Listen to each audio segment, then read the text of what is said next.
Good afternoon, everyone. AlteredCalyx here. Gosh, it's so loud. How you guys doing? Okay, we're playing Warhammer 40k Rogue Trader. Hope I said that right. This is so freaking loud. I just launched this, so we're gonna go through all the settings right now. Okay, we're doing English. Display. I don't know, looks good. Where's the volume crap? I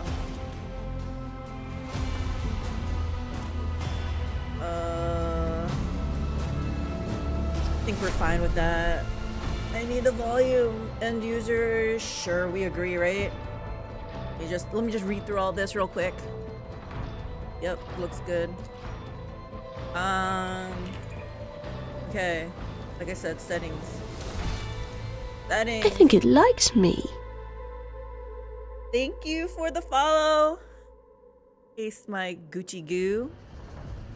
Ahoy, mates, how's things going? So excited to see this game. Hey, Cam Franco, so excited to see you here. Welcome. Yes, we're about to start this, but first things first. Here, finally, sound. Still loud enough for you guys? Let's do it 50%. Probably good. Maybe 45. Okay, but I want like voice and everything to be 100%. I keep bumping my chin into this. Okay, do I need to know anything else about this? Let's see. Save. Do I need to change anything here? We're good with bloodstains. There's not like any karmic dice or something in here, right? Like I don't want that kind of crap. I guess we won't know. We'll just play and then see what happens.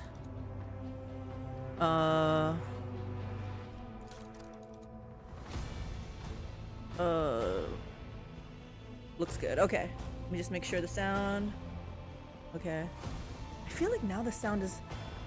It's fine, right? It's fine. How do I continue from here? Okay, new game. Lord Captain, long lost worlds filled with unknown perils, deadly enemies, and ancient mysteries await you. Bring the word of the Emperor to the Koronus Expanse or die trying. Okay, guys. I don't know anything about Warhammer lore, okay? I'm not even a space fan. How did this game even come on my radar? Well, first off, I love the other two Owlcat games. Pathfinder, Kingmaker, Wrath of the Righteous. Hundreds of hours into those games. Like a couple hundred hours. And they started tweeting out, you know, like screenshots of what some of the monsters look like, and I'm like, interesting, right? And here we are. I hope it overcomes my aversion to space and we can concentrate on the story and yeah, and the combat. I love combat. What else is there? I feel like there was something else I wanted to tell you guys, but I don't remember. So we're just gonna go right in. Let's go right in. New game.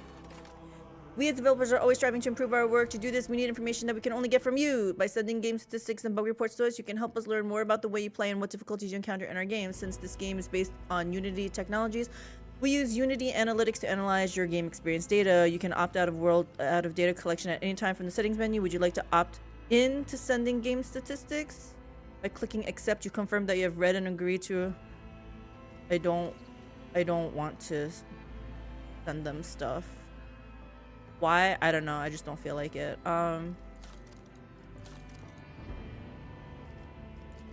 Let's try difficulty. I want to play the game as devs intended it to, whatever that setting may be, okay? You would think it's normal, right? But I just have to read this and make sure. Enemy stats are reduced by 20%. That doesn't sound like normal. It sounds like enemy stats are reduced by 20%. It's daring. But let me read the rest of it. Hold on. Enemy wounds are reduced by 40%. Damage inflicted by enemies is See, this sounds like not normal to me, right? Daring. Okay. Enemy stats, including wounds and dodge, are not reduced. Enemies inflict full damage. The party's momentum gains are not scaled. Minimum damage for party members is 0 or 10%, whichever is greater. After all modifiers have been applied, party members' resolve is equal to its base value. The chance to hit cover when shooting at enemies is equal to its base chance. A party member receives an injury if they receive damage that is equal to or higher than 50% of their total wounds in 1 round. This difficulty is not recommended for players not familiar with the Warhammer 40k Rogue Trader system. Okay, this is not recommended. But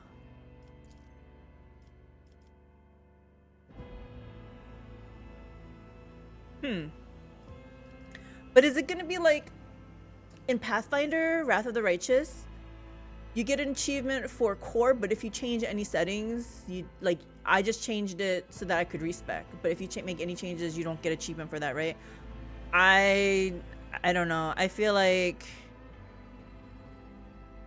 I don't know, guys. I think I'm gonna go with daring. I wish it wasn't named daring because I just want like to me normal is not having stuff reduced, right?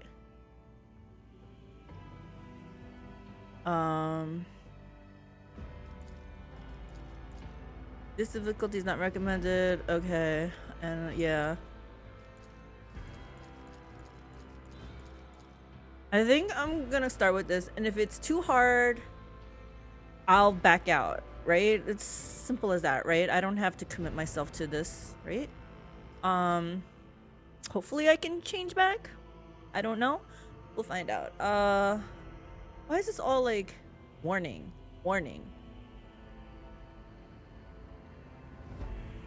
Again, I don't know how their stuff works, so maybe I should do normal. But I really like hard fights, right? We're gonna try this. Okay.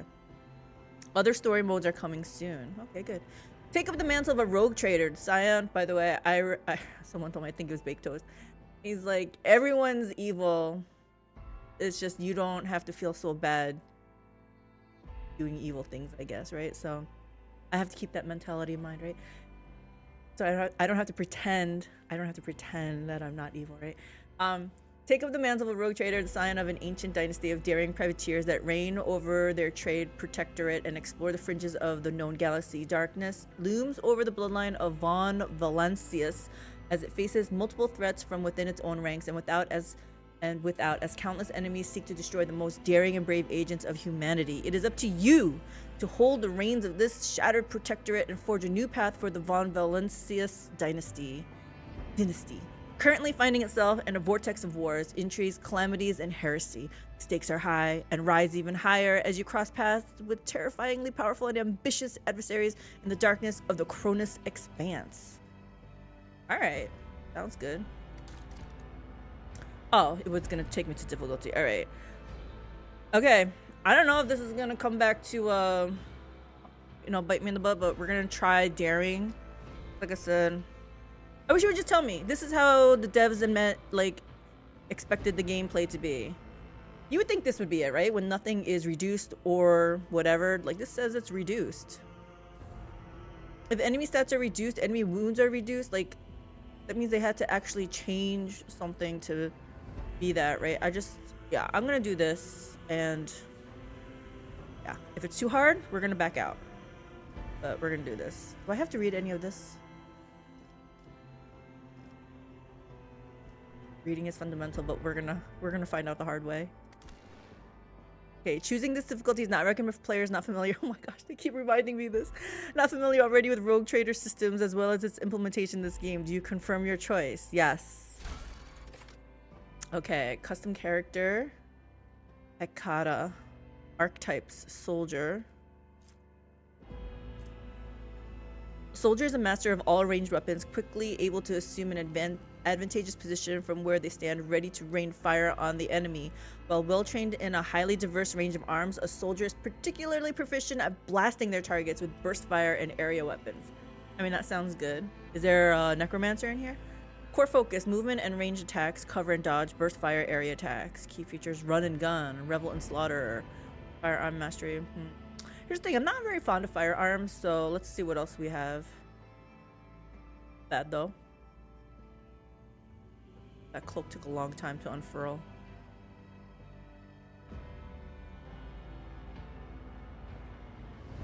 Oh, I think I got the deluxe edition too, so I think I get some freebies. Darius. Not bad. Like a space pirate captain. He's an operative.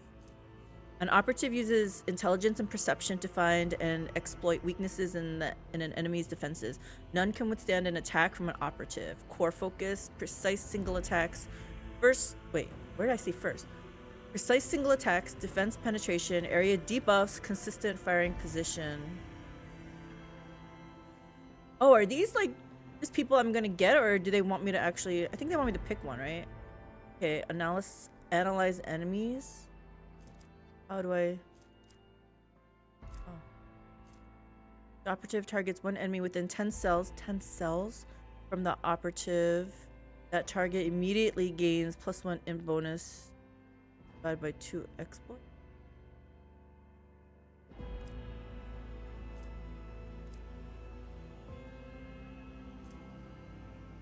You were arrested and thoroughly interrogated using creative and violent methods. Yikes. Bahardor. Oh, this guy is a captain. Something. This. Oh, outfit settings? This is the guy you like? Yeah, I can see why. He looks like he's in charge.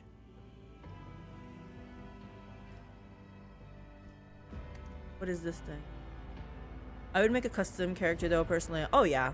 I was just seeing what the options were, but we're definitely making a custom character. And be prepared to sit through my choices because it takes me a while to do character creation, as everyone knows. Okay, warriors are combatants boasting exceptional melee prowess, capable of dealing with high damage in close quarters combat and withstanding heavy amounts of damage. They also excel at drawing enemies' attention from less defended allies. Sounds like a tank.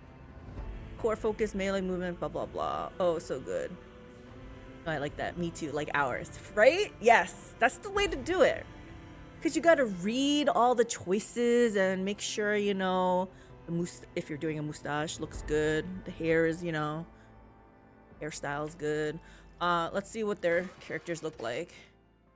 Create your very own rogue trader from scratch. The possibilities are endless when it comes to customizing your character and choosing their homeworld, gender, and background. You can also choose from a wide variety of abilities and skills, such as combat skills, social skills, and technical skills. These abilities and skills determine how your character interacts with the world and what kind of challenges they can overcome. Finally, okay.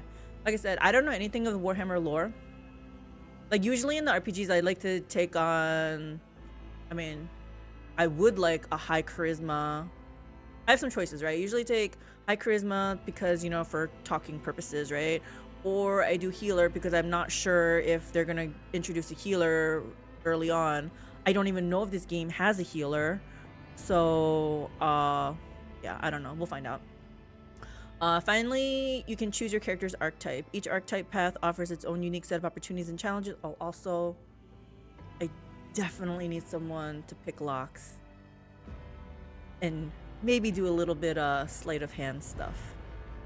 Each archetype path offers its own unique set of opportunities and challenges, so choose wisely. With all these customization options at your fingertips, you can create a rogue trader that is truly one of a kind and embark on an adventure unlike any other in the world of Warhammer 40k. Okay. Yes, we want this.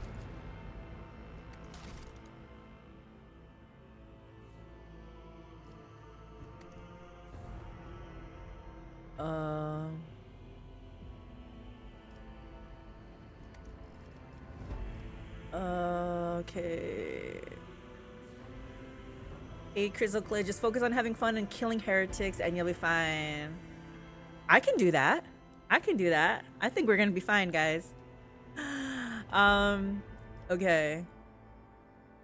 So is there a class that doesn't use firearms? I'm not a big fan of guns, or I think that's why I like fantasy over sci-fi and even more modern stuff, because I prefer magic and melee. I don't want to deal with too many projectiles, and even if it's projectiles, I prefer arrows and magic missiles type of stuff, right? Okay, anyway, let's see. She looks cool though. What is that, like a A serrated sword. I don't know. That looks like a gun over there. Yeah, I think everyone's gonna have a firearm, right? What is this? What is this girl? She don't look like she has some firearms. This guy. I just see a sword. These are just portraits, though. I'm guessing, right? Not gonna. 40k is guns galore. Yeah, I figured, right? I might just have to overcome that. Maybe. I don't know. Something's gotta catch my attention, though, right? Something's gotta pique my interest. Look at this. Looks like this would be the healer. Even the healer has a big fat freaking gun. Oh wow.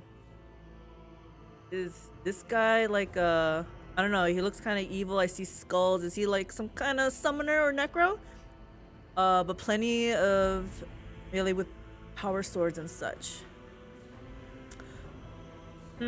Power swords. Are we talking like for just hand to hand? Because I think I would prefer range. Let's see. Let's see. I kind of like her because she looks kind of insane. I kind of like him because he looks like he might be some kind of necromancer.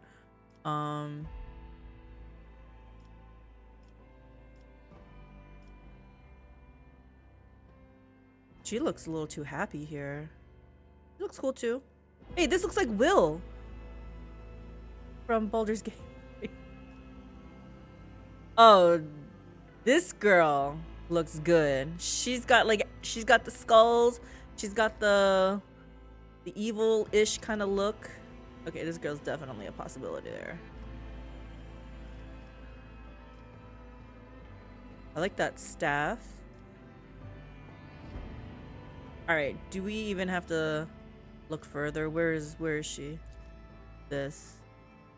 She looks cool.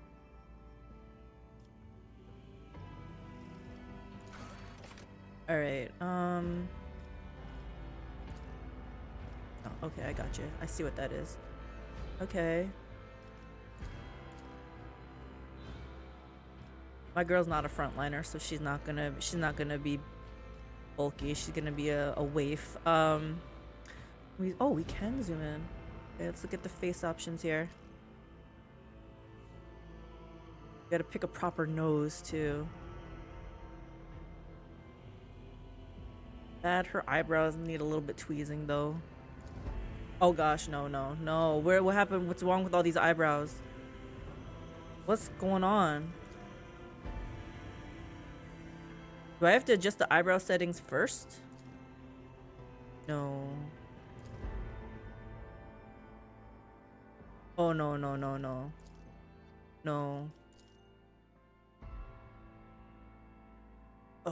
These eyebrows are really messing me up though. I kind of like her though. 14.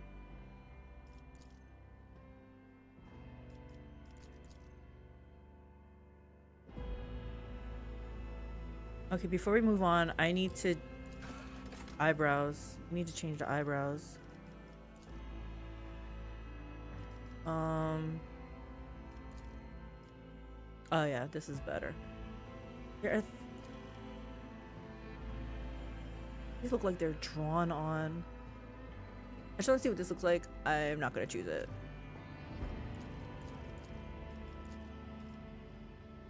Yeah, you need a little bit more eyebrow than that. Oh my gosh. 40k universe is not nice to eyebrows, guys. I guess this one.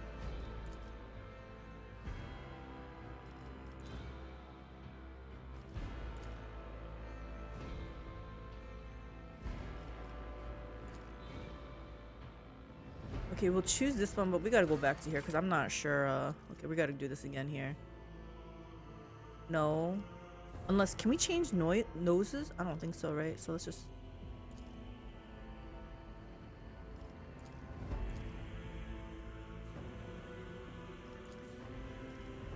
Wait, why did it jump to 16? What am I doing here? I know I liked 14's nose. It's kind of sad they're reduced to numbers. Yeah, I liked 14.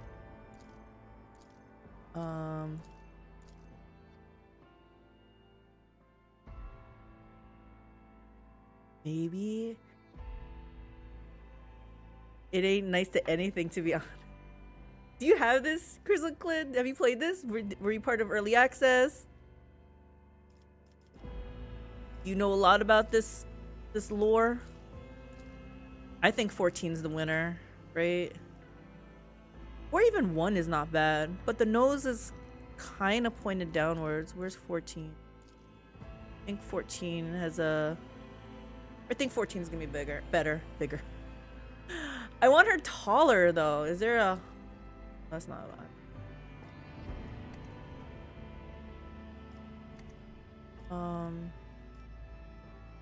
Let's see.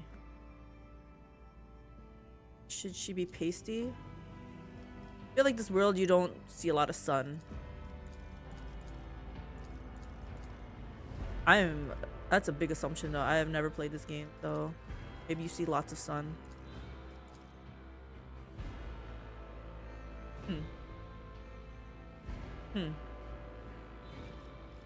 I want to be pale like her.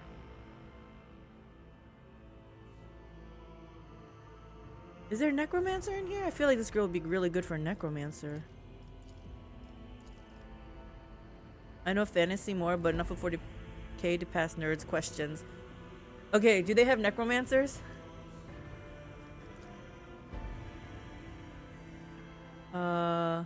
If they have necromancers, I will choose a really pasty looking girl. Otherwise, I think I'm just gonna go with this. Maybe this, just to be safe. Hair. Wait, was there something else? No, that's it, right? Okay. Not on 40k, technically. Okay. It's okay. It's okay. We're gonna learn something new, right? Chaos is weird. Okay. I kind of like that hair. Alright, so 5th one.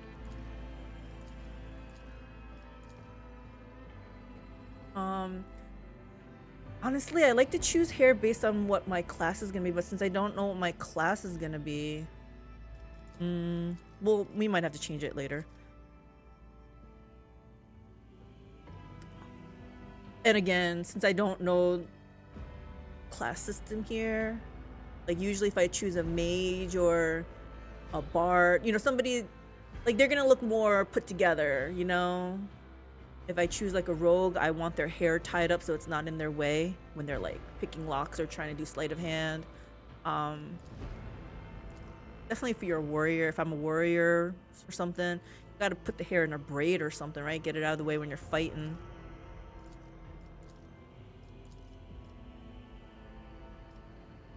Not bad. What's my girl's backstory? Am I gonna keep this scar? Am I gonna say like, yeah, she's seen some shit?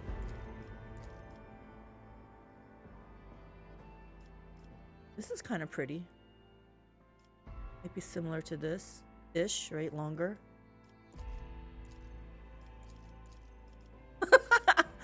Wait, is that this?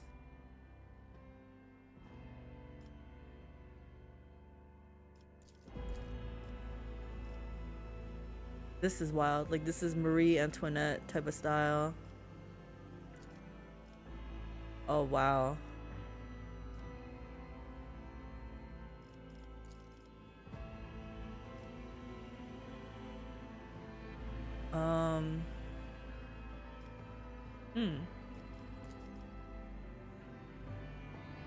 Oh, wow. Again, I don't know what my character is gonna be. I kind of like this one. I like this one. And I liked... What was it? This one? The class selection is at the end of character creation for some reason. Yeah, wouldn't you want to know, like, your... Like, who you are, I feel, is gonna shape how you look, right? Maybe I'll come back if it doesn't fit. I will do... I don't know. I kind of like this look, though.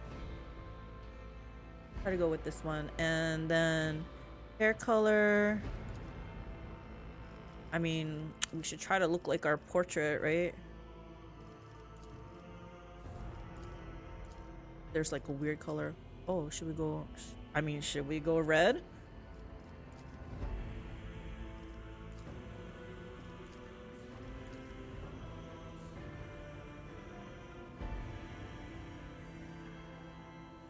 I don't know. Maybe we'll go red.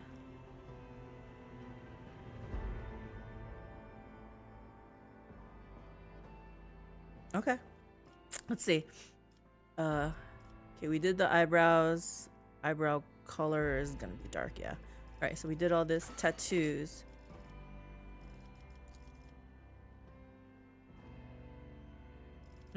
See, again, tattoos need to have a meaning. Usually like dark eyes.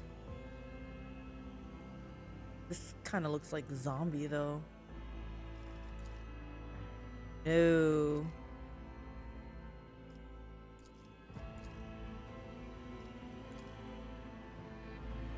Can we? Oh, too bad you can't choose multiple. Like, what about an arm sleeve and dark eyes or something, right? Huh. Oh, this one has skulls. Like, yeah, do these things have meaning? I feel like the symbol has a meaning. Like, on the back, on the forehead. Skull just means death, right?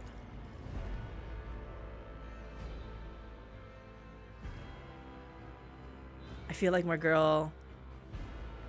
I'm feeling necromancer, but I know you said there's no necromancer, but maybe the skulls will have a different meaning. I feel like she needs a sleeve tat. Let's see. I'm gonna put it on her right arm.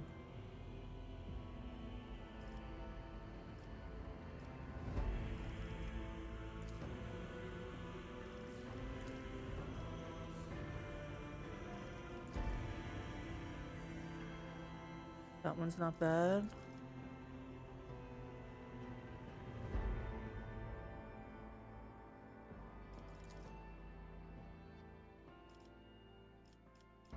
I don't know. Oh, this is different? Oh no, it's not different.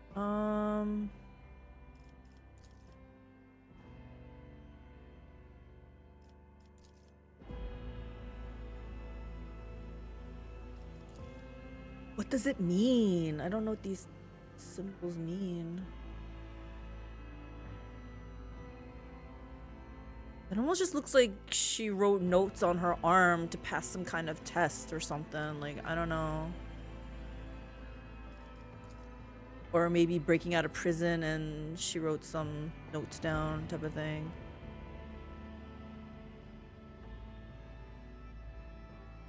Kind of like this.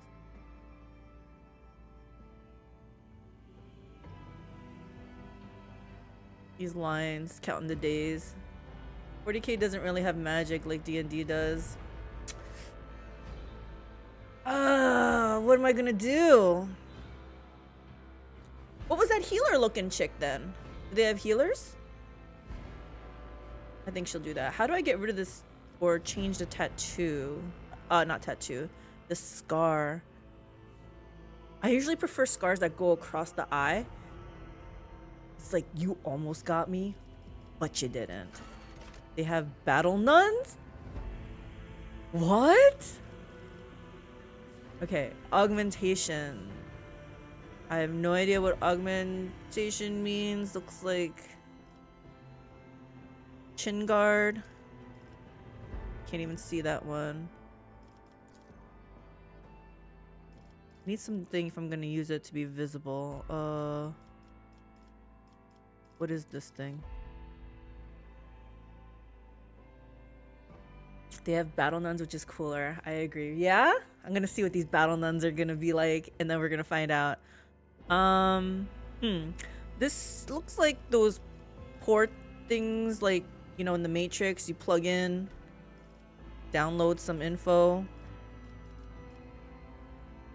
If she's gonna have a port, I think let's put it like in the back of her head, maybe.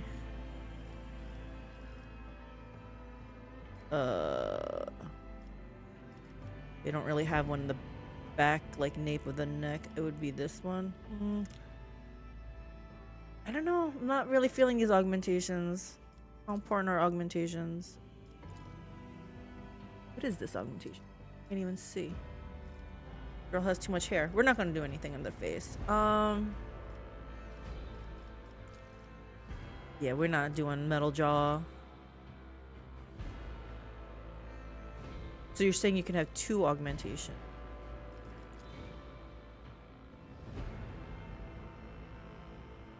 Maybe she can have one on the side of her face, but she covers it up with her hair. No, not the nose for sure.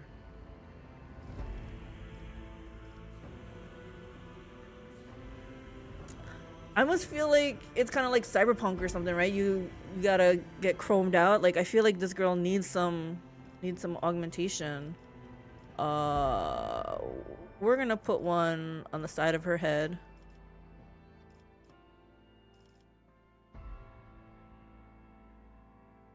But her hair's covering it, so no one can see.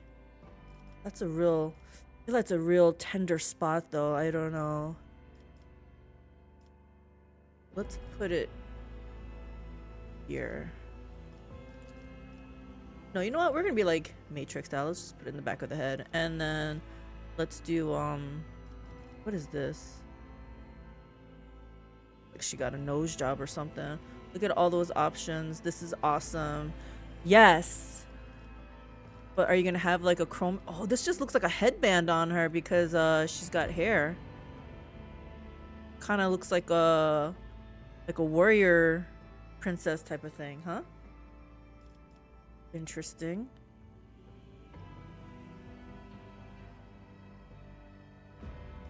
Interesting. We're just gonna have one augmentation. I don't know. I want more. What is this?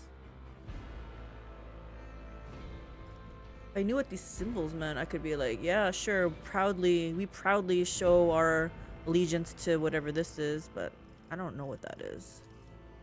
I don't want something on my face.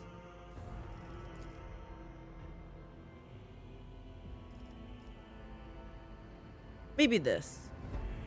This way, like I said, if she needs to show like how tough she is, she'd be like, yeah, look, I got shit done. But she covers it up with her hair. Okay. Voice. Bias? Power resides in the will of the righteous. In the will of the righteous. Keep your wits about you.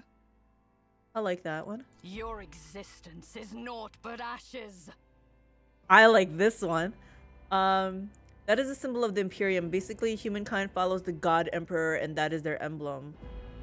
Everyone follows the God Emperor, so there's only one God. No one, there's no conflict. I mean, this heretic female, I don't think you can go wrong with this. Through chaos I stride. Bad female. Gaze upon the powers of the veil. That sounds like that battle nun. Bold male, pious male, heretic male. Okay. I don't know. I'm thinking heretic female or pragmatic. Let me see again. Macro cannons, open fire. Ruinous favor prevails. We're doing this one. If you don't, you are a heretic and you die in fire. Oh. So you have to believe in the God Emperor. Damn, should I be putting that symbol on my forehead then to show them like, look, I am not going to be dying in fire?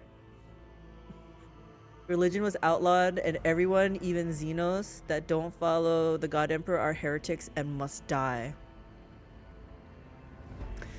So I basically have to choose whether I'm going to be a heretic or not, huh? I'm choosing a heretic female voice. I mean, how can you go wrong with this voice? Blood and mayhem shall be our anthem. Yeah, good. This is good. Okay, so I feel like I definitely need this voice. So I feel like this is kind of telling what kind of background we're gonna be, right? Are we heretics? As a rogue trader, you can walk the very fine line. Okay. Should I, to throw them off, should I get that augmentation to show that I am a follower of the God Emperor but have this female heretic voice? I don't want to mar my face already. She already got this big scar that I can't seem to get rid of. Let me just see again. I think all of them had this. Maybe the scar is part of a story, because I don't know, I didn't see a way to get rid of the scar. I'm fine with the scar anyway, so I think I can already tell the choices you'll make. You think? Empyrean, take this sacrifice. Necromancer, that's what we're doing. Next. I don't know, she looks good already. Death World. Death World? What is Death World? On Death World, the plants, beasts, and sometimes even the environment itself take aggressive and destructive forms, inimical, never heard that word, to human life. So similar, maybe? No, inimical to human life, so doesn't like it. Sometimes even the environment setting. So it's dangerous, maybe, to human life. That's death. Anyway. Whilst exceptionally difficult to colonize, many death worlds possess valuable resources that require an outpost or other human presence upon the planet's surface to harvest. These harsh environments result in some of the hardiest and most resilient populations in the galaxy. Those tested and found wanting die young. Tending to obstruct or harm. Yes.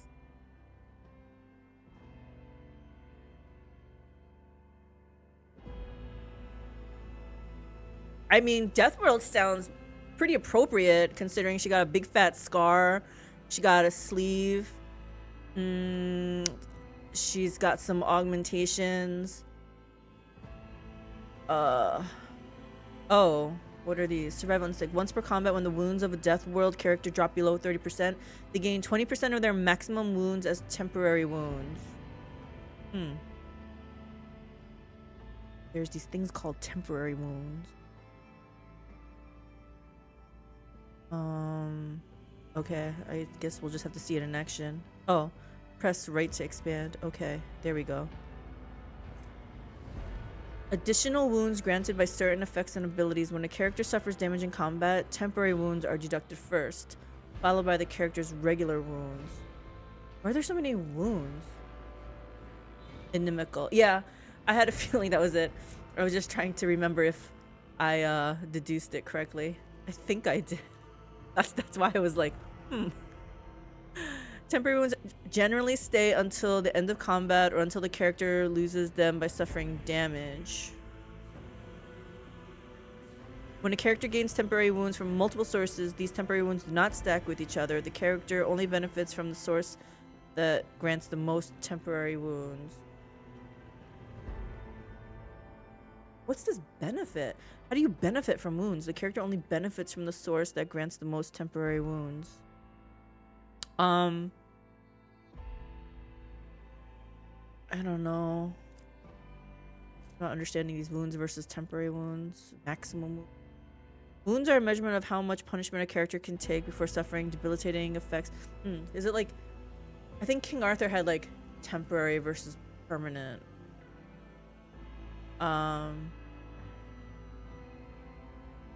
Okay, anyway. Wounds are a measurement of how much punishment a character can take before suffering debilitating effects and ultimately death. Every character has a specified number of wounds. Oh. So they have X number of wounds they can handle. A character can often increase their wounds. Wait.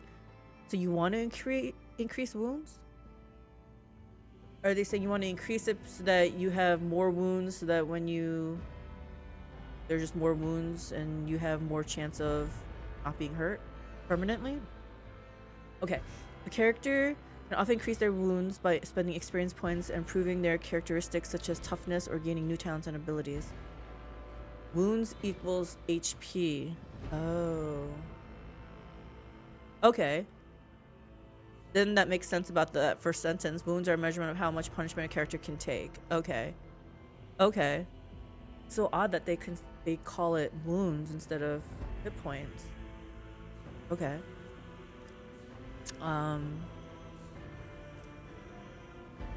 Maximum amount of characters' wounds depends on their toughness. For each bonus point of toughness, characters gain 10% wound.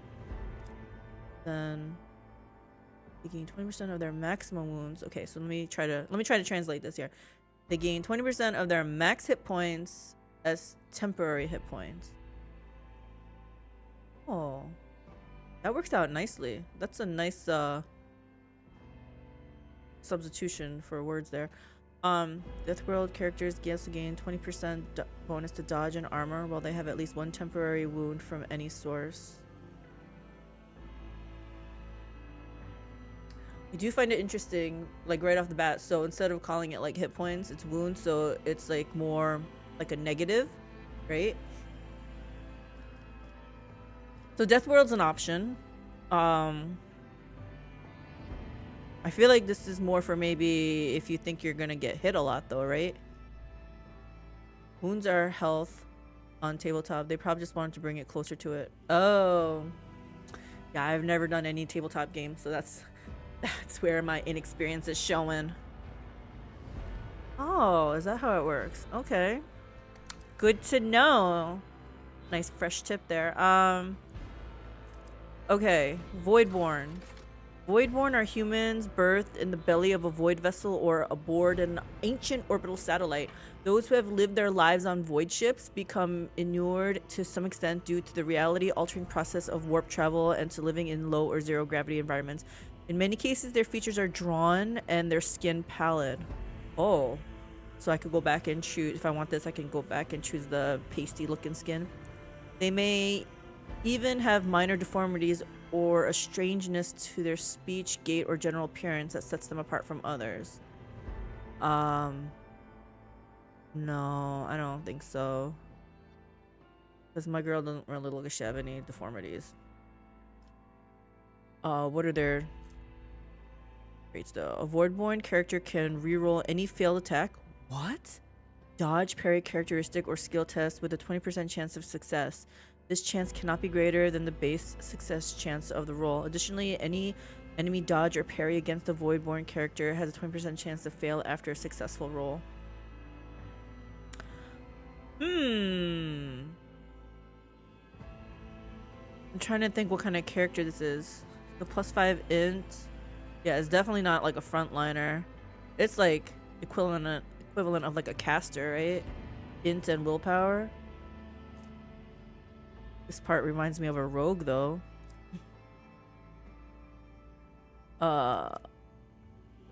Origin advancement. Bloody mess. Anytime a Voidborn character scores a critical hit. I feel like this is like rogue, right? Assassin or something. Just a flesh wound. Voidborn character has a 20% chance to survive after suffering lethal damage, surviving one wound. Wait, surviving with one wound. Okay. So they're just brought down. So instead of a killing blow, they just have one hit point. Be smart. Anytime an ability or talent uses fellowship bonus, a Voidborn character can instead use the intelligence bonus if it is higher. Additionally, Voidborn characters can always upgrade int even if their archetype doesn't allow it. Contagious luck. Using a non-damaging ability on an ally grants that ally the ability to reroll any failed attack, dodge, parry, characteristic, or skill test with a 20% chance of success for round. Person, there's a lot of like luck involved and stuff.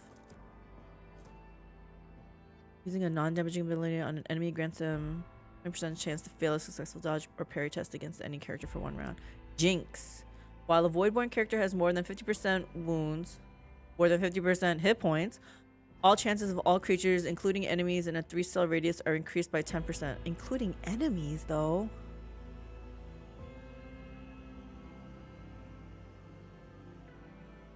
So this character wants, I don't know how much a cell is, but they want to be away from everybody. They're like a loner, huh? Well, they want to be by their friends, but definitely not by the enemy. So they're in the back line.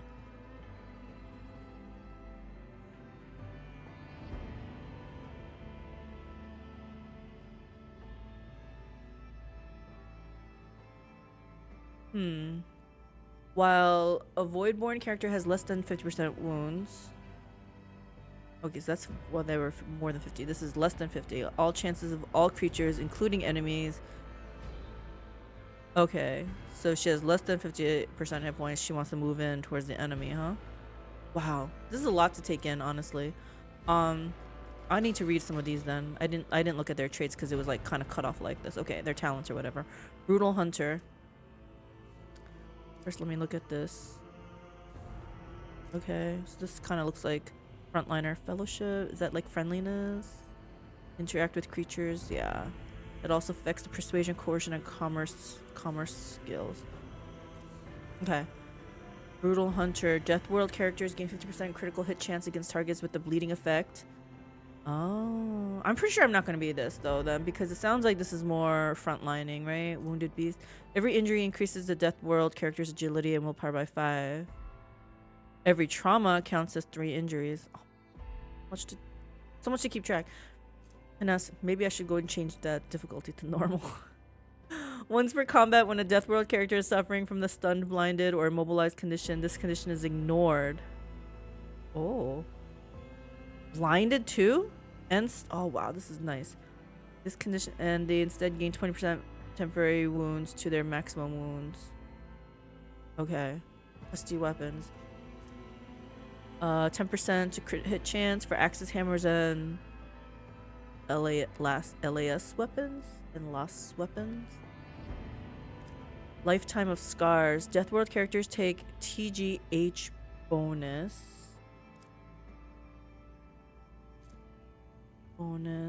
Oh, let me expand this. What is TGH? Oh, toughness. Finds how easily a character can shrug off injuries. Okay.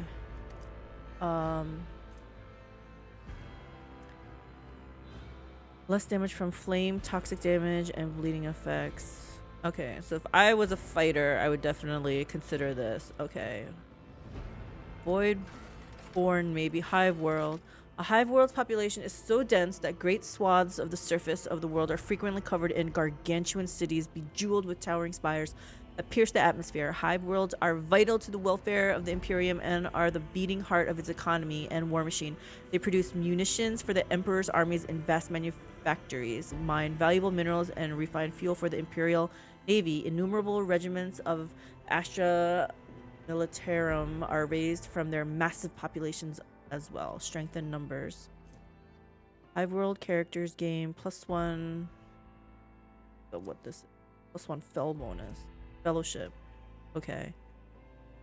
If there are 3 or more creatures, allies, or enemies in a 3-cell radius. So the more people, the more fellowship bonus.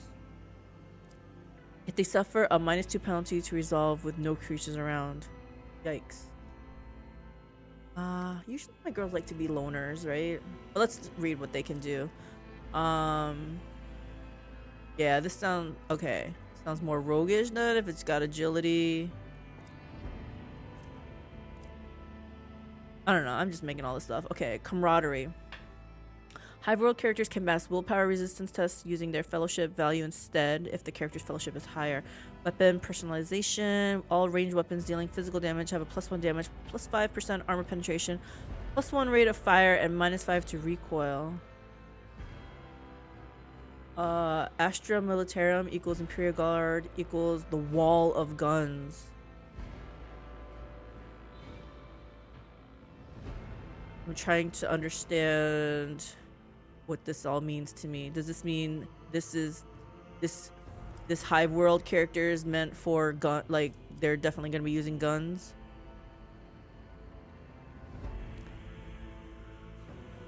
Outnumber. If a hive world character has a melee superiority against the enemy, the effect is increased by 10. If an enemy has melee superiority against the hive world character, the effect is decreased by 10. Helping Hand. If a hive world character starts their turn adjacent to it. Okay, so yeah, these hive world people always want a buddy. MP? Wait, I keep wanting to like hit T from Baldur's Gate 3. Movement points. Okay. Forge World. Int and toughness. Forge worlds are the domain of the Adeptus Mechanicus, entire planets ceded to the demands of the vast macro industries. Each is a manufacturing super complex of unimaginable capacity and power. Over the millennia, different forge worlds have become especially renowned for their philosophies of or ways of war. These are often colored by the technologies they specialize in manufacturing. The bulk of a forge world's population is utilized as a labor force, whilst the fortunate few may be inducted into the ranks of the Adeptus Mechanicus itself. Huh. So Adeptus Mechanicus, there's Astra Militarum. Huh. Are these like factions?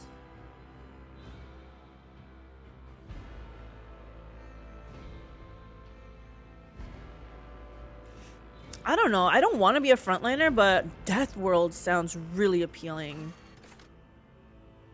This one, I don't like how this means she's gonna have. If she has a speech impediment, then should I choose an augmentation that's something with her mouth so she can speak normally? Mechanicus are the guys that make the guns. Okay, Mechanicus are the guys that make the guns. Astra Militarum is the wall of guns, so they're like, are they the guards? The warriors? Interesting. We're learning all sorts of stuff. I don't know if my brain can absorb all this. I'm probably gonna forget everything. Let's see what I remember. Okay. And they're the exception to the no religion rule. What? Because they make the guns, they're allowed to believe in whoever they want? Interesting. Well, that's kind of fun. They can be whoever they want. Okay, Imperial World. An Imperial World is one of a million planets united by the belief in the immortal god Emperor. Yep, the Omnissiah. I love already how like detailed this world is. Oh my goodness, it's like so different but so involved. This is great. This is gonna be great. Healing from hyper-technological societies to grimy feudal populations, the inhabitants of countless worlds offer fealty and devotion to the master of humanity and the imperial creed espoused by his servants. The designation Imperial World encompasses a vast array of wholly dissimilar worlds that are nevertheless part of the Imperium. Okay, so gotta believe in the god Emperor.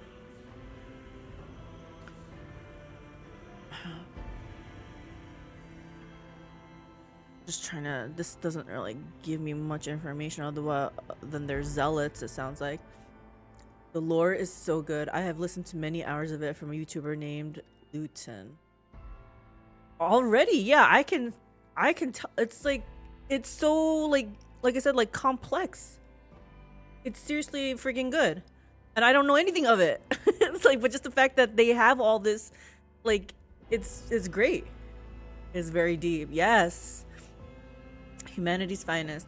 Imperial World characters can select any characteristic except for weapon skill or ballistic skill and add a +10 bonus. I mean, that sounds pretty good. Ready to serve.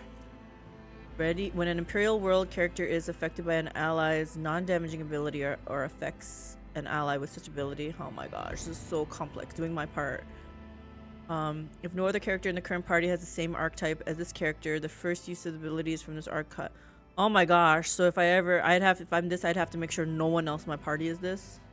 Stronger together. All allies excluding Xenos in the current party gain +5 to the same characteristic as was chosen for humanity's finest. And it's always shit all over my favorite faction. I don't know. Which one's your favorite faction? Better to die for the Emperor. Oh gosh. I don't know if I'm gonna be a zealot. I don't know if I can be this Imperial World. While under 40% wounds, Imperial World characters gain 10 bonus to all characteristics and 2 resolve. No heresy. Imperial World characters gain 10% critical hit chance and 10% armor against Xenos or demonic creatures. Their allies gain... Yeah, I don't know. I'm a filthy elder player. Where is that in here? Fortress World. Fortress worlds are planets where the entire populace is immersed in warfare. They constantly train for the day that they may be called upon to defend the Imperium, a charge that they solemnly uphold. Fortress worlds are established as bulwarks against the enemy. Every citizen is a soldier, trained to fight from the moment they can handle a weapon. Xenos race. Oh.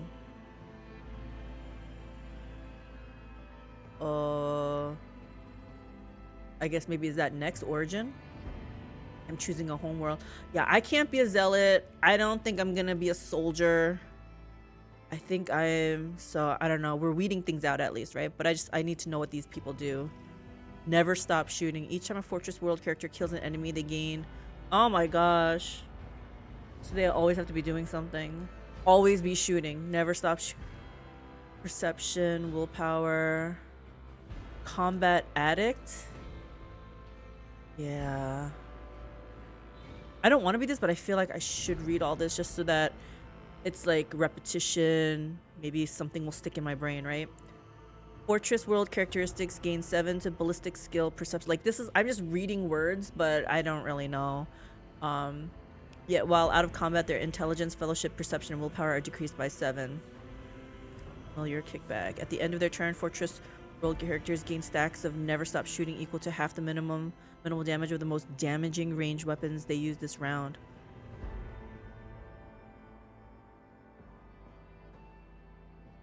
Why is that mentioning coming out now?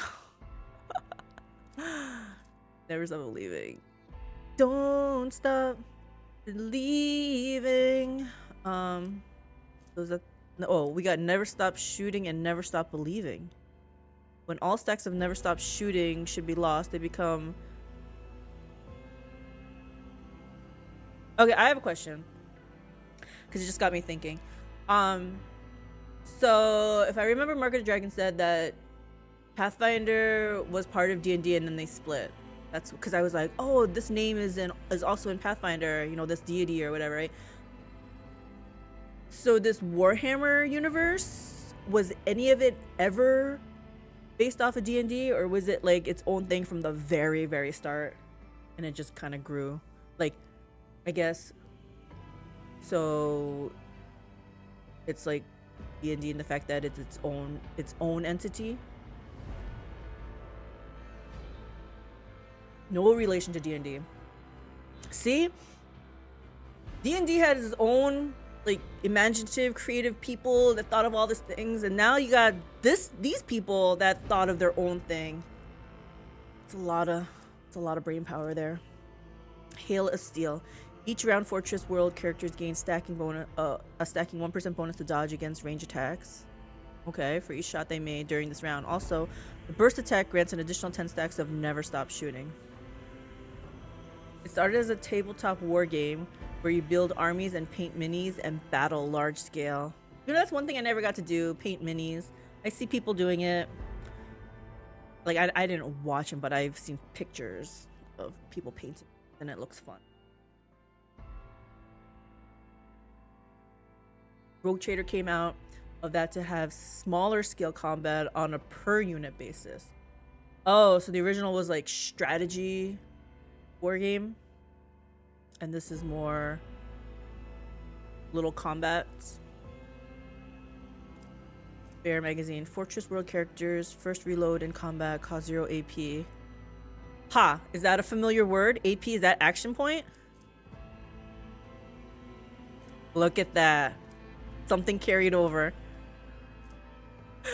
Reloading a weapon grants an additional 10 stacks of never stop shooting. Okay. Yeah, I'm not doing Fortress World. I'm not being Imperial World. That sounds too zealot like. Does this girl look like she's a zealot?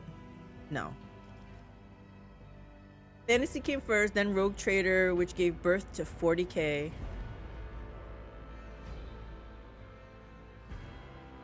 trying to wrap my head around that. When you say then Rogue Trader, which gave birth to 40k. So are you saying like in the universe of Warhammer, Rogue Trader came first and then like I'm trying to decipher the words like so Warhammer 40k Rogue Trader. I guess what's Rogue Trader and what's 40k? What's the 40k symbolic of? Right? Because fantasy is the early days, more like D&D before guns. The first 40k game was just Rogue Trader. Oh, okay. What does the 40k signify?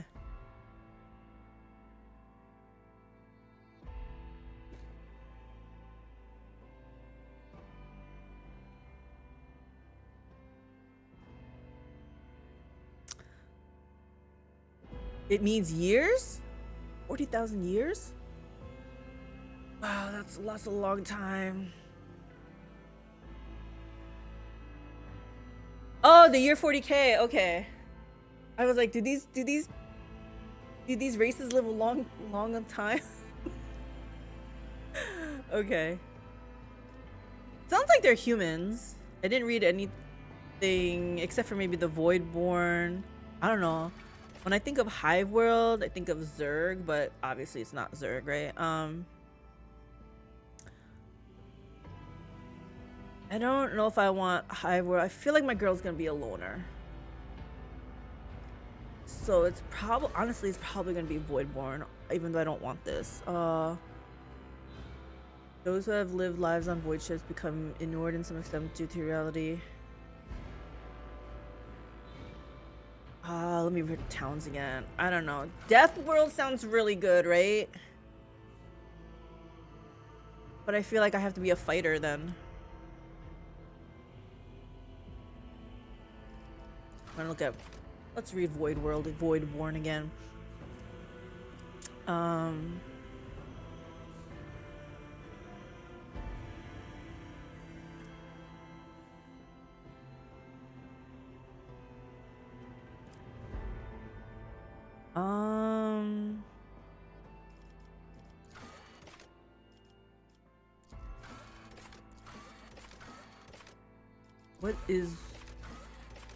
What is willpower? Let's see what willpower is. The horrors of warp. When Psykers reach deeper into the warp to power their abilities, there is always a chance of the Empyrean bleeding into our reality, a factor that is invariably destructive and damaging. At the beginning of combat, Veil degradation is usually 0. Veil degradation increases by 1 for each use of minor psychic power, and by 3 for each use of major psychic power, and decreases by 1 each round. Terrors of space and the dreadful opponents they are bound to encounter in the Koronus Expanse. High willpower allows characters to exert control over a crowd or interrogate a heretic. It also increases the chances of resisting negative mental effects and psychic powers. I mean, let's be honest. I feel like this is gonna be my playstyle, right? This is +5 willpower.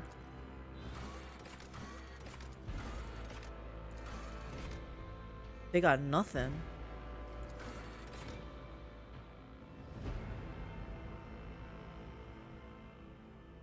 Yeah, I don't want to be. Yeah, I think by default I have to choose this. I don't know. Like I said, I felt like this was gonna be more roguish. I don't know. Definitely not a fighter. -5 strength. She's gonna be strong-willed. She's gonna be smart. It also affects the lore, Imperium, lore warp, lore Xenos, logic, Medicae, and tech use skills. Hey, Lex. Hey, featuring Flute. Welcome. You're playing this tonight too, right? We're just getting started. I'm an hour into the stream and we're still in character creation. We only made it to here. But I think I'm gonna be. I'll dip when spoilers start, but very excited to see you playing. Yes, I understand that. Thank you for stopping by. Yeah, I know. It's like, have you ever played anything Warhammer related? Like, I don't know anything about this place, this world, but it sounds fascinating. And Krazelclid and Captain Franco have been kind enough to be like telling me some of their info. Yeah, I'm so excited. Gotta get through work and dinner first. Boo, never. I've been grilling a few friends about the setting, right? It's so interesting. I'm seriously, like, I know nothing about it, and I'm just so amazed already, like, at how in-depth and detailed this world is. It's like, I'm like, I didn't even know how the rule set works or anything. Me neither. And you know what I did? I chose daring difficulty, even though it says it's not recommended for people who don't know anything about Warhammer lore or whatever. But I was like, they're normal? Because they're normal. Their normal says like damage reduced by 20%, blah, blah, blah. I'm like, that doesn't sound normal. There's modifications. That's not normal, right? So I was like, I just wanted... I should maybe read and see how the devs envisioned people to play. I can't imagine they envisioned people to play on normal if it's reduced damage, reduced whatever. Like, 'cause they actually had to do something to change it. Do you know what I'm saying? I don't know. I might have to change the difficulty, but yeah, we're going daring. Yeah, but didn't Pathfinder do the same just to make it feel more fair on normal? You know what? I did choose core. That's why I chose core on the Pathfinder, because they said like that's how the devs envisioned the gameplay to be. So I chose core. I called it core plus though, because it was core, but I changed two things. I allowed Death's Door and I allowed respecs. So even though I finished that playthrough on core, I didn't get credit for it because it was custom. They considered it custom. Nah, you play you. Yeah, we're gonna... If I end up fumbling around, like I said, we'll go back down.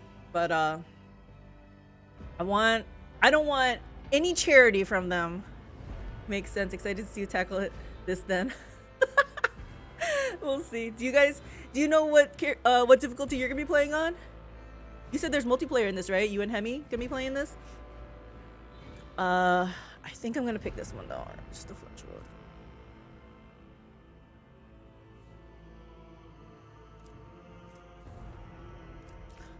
Problem with this is their features are drawn and their skin palette. Does this girl look like her skin's drawn and pallid? No. Actually, she looks like a fighter, right? She looks like a fighter. Generally, no idea. It's all going to be very fresh. I wanted to go in totally blind. Same. I didn't even watch any trailers, honestly. The only things I saw was when Owlcat was posting screenshots.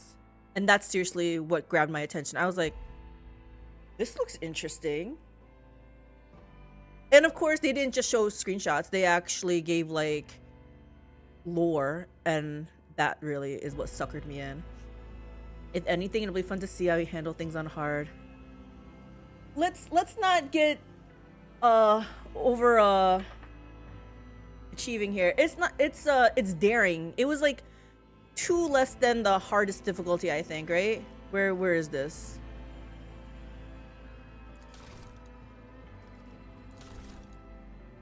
Because I think it was like normal, daring, something, and unfair.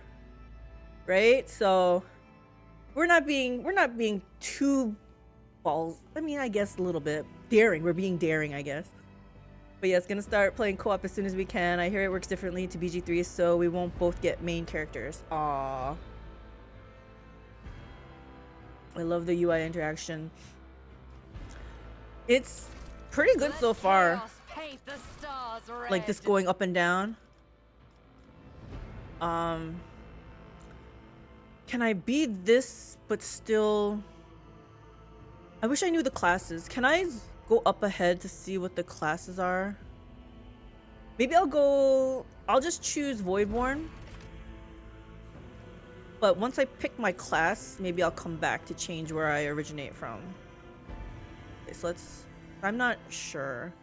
What kind of build are you thinking of? That's the thing, I don't even know what classes they have. I hear they don't have healers, but there's battle nuns. Or are we not that far? We're not that far. You don't choose your class, I guess, until later. You pick your appearance first. Because I was thinking, I was like, what I am is gonna also affect how I look, right? So that's why I was kind of like, I'm not sure how I'm gonna look yet. You can always go back. Yeah, okay, so I think, yeah, we're just gonna pick something and then we'll go back. Let's be honest, Death World sounds more my style, so we're gonna pick Death World. I would pick Voidborn, but I don't like having this features are drawn, their skin pallid, minor deformities, strangeness to their speech. Although I did like the RP of I saw some augmentation that goes around like the mouth, right? So maybe she has that so that she talks normal. My girl will talk normal, right? Okay, I don't know. I like that RP. Okay, we'll stick with that. Let's see. Let's move on. Origin. Okay, this is what I think Crizzleclid was talking about. Voidborn is Space Alabama. Space Alabama. Astra Militarum Commander. The Astra Militarum, commonly known as the Imperial Guard, is the primary fighting force of the Imperium and the first line of defense from the myriad threats that endanger the existence of humanity in the 41st millennium. Ah, there's where 40k comes from, huh? You have served as one of the commanders of an Astra Militarum regiment, commanding thousands and winning battles in the name of the God Emperor. I don't know. I like power, but I don't think I want to command whole regiments and stuff. We'll see. Regimental tactics. What is this part? This is origin. I don't want to grow up in a military family, I think. All of the commander's allies also take no damage from other allies' attacks. So no friendly fire? That sounds awesome. Wait, can only be used once per combat? You have to toggle? You have to use this?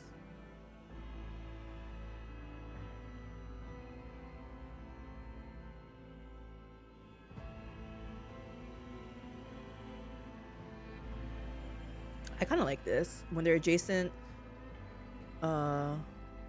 Wait.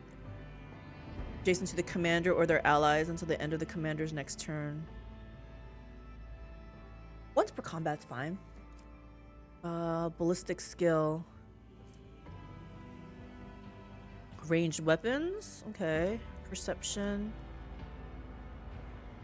I don't know. If I can't do magic, maybe I just want to smack someone in the face with a big fat sword or something, right? Or do you do that? Maybe with a mace. Actually, I don't think I saw anyone with a mace. Yeah, I have to rethink this.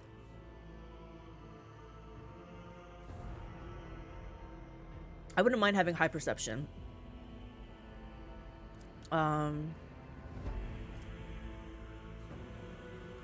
Athletics. Chainsword for sure. Yes, I did see someone with a chainsword, it looked like. Perception. Okay. It is essential to detect and cure injuries. Should I be a battle nun? It also increases the number of wounds restored by medikits and allows the use of higher quality medikits. A high Medicae value also assists in healing old injuries before they turn into traumas. This is making me want to play so bad. Yes, right? I'm only just in the character creation. There's so much to consider. There's so seriously so much to consider. It's so different, so vastly different than what I'm used to. Again, these are just words, and I honestly don't understand all of these words. While the Astra Militarum Commander is under the regimental tactics effect. Killing an enemy adjacent to any ally grants an additional 10 momentum. Character creation is a full gameplay experience in Owlcat games, right? It really... They do kind of inundate you with a lot of information, I think. Like, even in Pathfinder, like, you can see the whole... You can basically see the whole build. Like, you can see what you get at each level. Like, they show it all. They don't like, gate it behind every level. It's like, you don't know what... You know, you get the following level until you level up first type of thing. Like, it's like, no, they showed everything. Which is kind of cool, because then you kind of knew which way you wanted to build, I guess. I was never good at dipping into other classes for hybrids. Hope there's... Well, it's not that I hope there's no hybrids in here. I'm just going to be a purist, because that makes it simple for me. While the Astra Militarum commander is under... Okay, yes, we read that. Shoulder to shoulder. I always like these things. Like, I know Pathfinder has something similar to this, where you get bonuses for standing next to allies and stuff. This is Calyx's origin story, how she became addicted to Warhammer. Yup. Loot with... I felt like I needed a full bachelor degree just to make competent character. Oh my gosh, competent character in Pathfinder, yes! It was above me, I'm telling you. After a while, I was just like, I'm just gonna find a guide, and I'm just gonna plug in what they say, because it was really hard. I'm not gonna lie. Yes. In retrospect, I probably should have just taken the time to make whatever character I wanted. I probably would have learned more, right? We all start the addiction somewhere. Let's see if I survive the first fight. Daring might be a little bit too daring.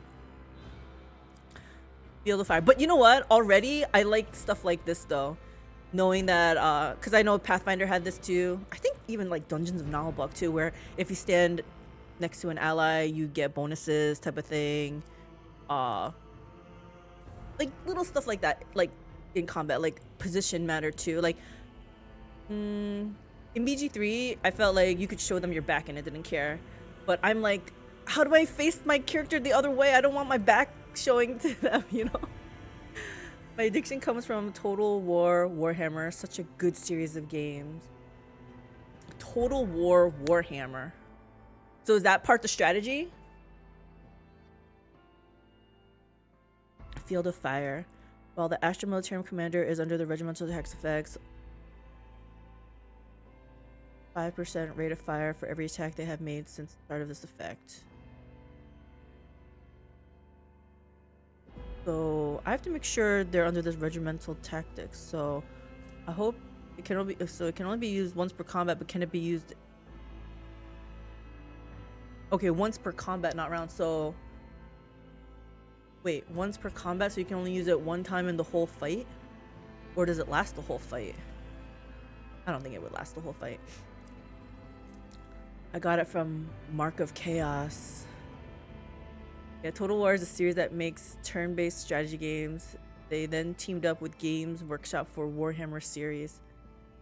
Wow, I feel like this has all been around forever, but my eyes are just opening up to this, right? So it's like, what is all this? So do I want to be this? I don't know, maybe. Should we go by looks first? I just noticed they're all changing their looks. She looks kind of cool. I kind of like Crime Lord. I don't think I want that. Navy officer. She looks cool. She looks real cool. Noble.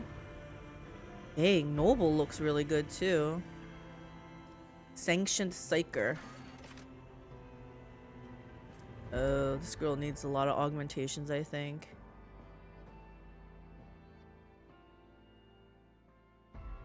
Warhammer been around since '83. Oh my goodness, yeah. It's been around for a long time then.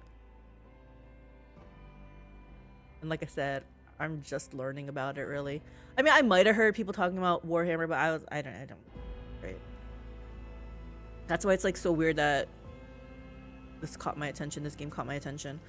Okay, if we're going by looks, which I don't know if that's the right way to go, but if we're going by looks, I kind of like Noble, and I kind of like Crime Lord.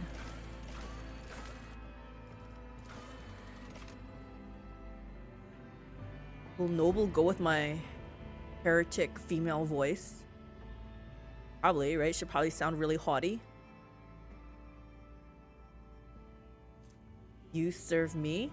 If this is not what like a necromancer type thing to say is, like, I don't know, like this sounds like it's right up my alley, right? The noble assigns one ally who will become their servant until the end of combat. Anytime the noble's abilities affect the servant gains 5 to all characteristics until the start of the noble's next turn. Anytime the servant attacks a target that the noble dealt damage to last turn, the servant gains 10 plus noble's fell bonus percent crit. Oh my gosh. Crit hit chance against a target. It can only be used once per combat. Psyker are mages of 40k. Oh. What are nobles? The high nobility, let me try reading first, guys. The high nobility of the Imperium are an enormously privileged and powerful elite, a breed apart from the common masses they rule.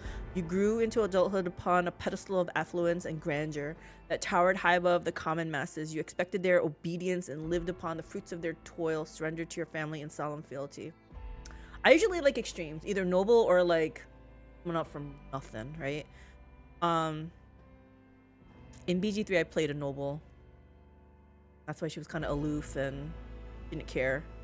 I feel like these are the characteristics I would like. Persuasion. My BG3 girl did like to bully, right? Coercion. But we're not trying to recreate BG3. This is gonna be totally different. Let's see. You do something. If a noble uses an ability on their servant, the servant gains 1 AP next turn. Does not stack with itself. So is a noble just basically buffing up one person in the party and like, are they just sitting back doing nothing? You go on. The noble servant gains 2 movement points every turn. You are next. If the servant has less than 30% maximum wounds, the noble can use you serve me once more in battle. Less than 30%, okay. The noble cannot designate a character who already was their servant this combat. They have to choose someone else. Okay. You protect me. If the noble and servant are adjacent to each other at the start of a noble's turn, they both gain temporary wounds equal to servant's toughness bonus or noble's fellowship bonus, depending on which is higher. You kill it. If the servant kills a target that the noble dealt damage to last turn, the noble gains 1 AP next turn. I don't know, this kind of sounds interesting because like I said, I do kind of like my necromancers, summoners, all that kind of bit. I want to click on, okay, but this is the mages you said. Okay, Psykers are feared, hold on. Okay. Psykers are feared and distrusted, but are nonetheless valuable assets to the Imperium. Psyker kind of falls in line with Voidborn, I think, in my head. The role of the Adeptus Astra Telepathica is to recruit, identify, and classify those found possess psychic abilities. The most powerful who somehow survive the rigorous sanctioning rituals are selected to serve on the battlefield. I feel like this is my calling here. The mind of a sanctioned psyker is steeled against the manifold dangers risked by wielders of warp powers. You were one of those found worthy to serve humanity and have miraculously survived the perils of the warp. Note, damaging psyker powers count as weapon attacks, counting toward the normal attack limit per round and gaining all the benefits of abilities and talents, increasing the damage of attacks. For example, a soldier using the run and gun ability will be able to use damaging psyker powers twice per turn. What? I don't understand. Okay, damaging psyker powers count as weapon attacks. Okay, counting toward the normal attack limit per round and gaining all the benefits of abilities and talents, increasing damage attacks. A soldier using the run and gun ability will be able to use damaging psyker powers twice per turn, and an operative and an operative's analyze enemies ability affects the damage of the damaging Psyker powers. Again, I'm reading words, but these mean nothing to me right now. Okay, Sanctioned Psyker. Sanctioned Psykers have reduced 20% chance to trigger psychic phenomena. I keep wanting to hit T. Okay, each time a Psyker uses their psychic powers, the veil between the real space and the warp degrades, which can trigger psychic phenomena.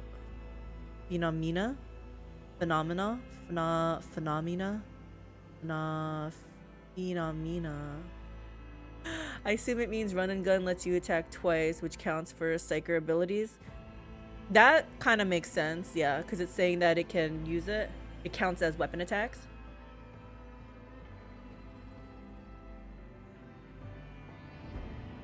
I'm glad you're understanding the stuff, Flute.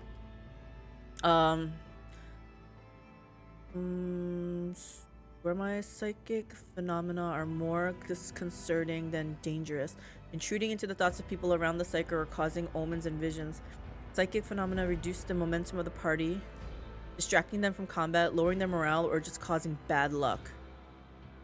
See, doesn't this go in line with Voidborn? What? Because didn't I get like jinx and just your luck type of thought? Phenomena. Do do do do do. Phenomena. Do do do do. Confused about the use of the word soldier though. Is that a class or just what they call a combat unit? Yeah, I thought I saw soldier before, but they used it like, I don't know, someplace around here. Every citizen is a soldier. So yeah, I have no idea. I'm telling you, we're gonna be learning all sorts of new stuff. Wait, what did I choose? I chose Voidborn, right? Yeah. See, they have all this jinx and luck and everything, so I feel like Sanctioned Psyker might be the way to go. Must just be what they call units. I think particular units, because not everyone's a soldier. Like that in that world, every citizen was a soldier. But on another world, all they did was make guns, I think. And we learned that they don't have to follow the God Emperor.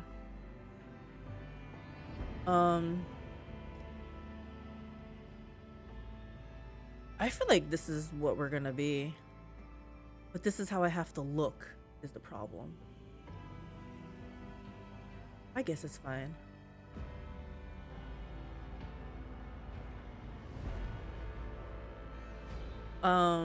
Lone warp.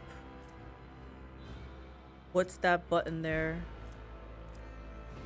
Which button? This one?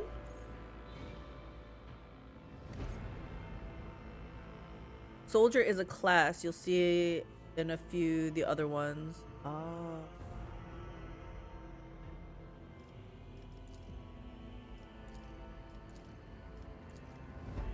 I guess what I don't like is this hood with these things on here. Like,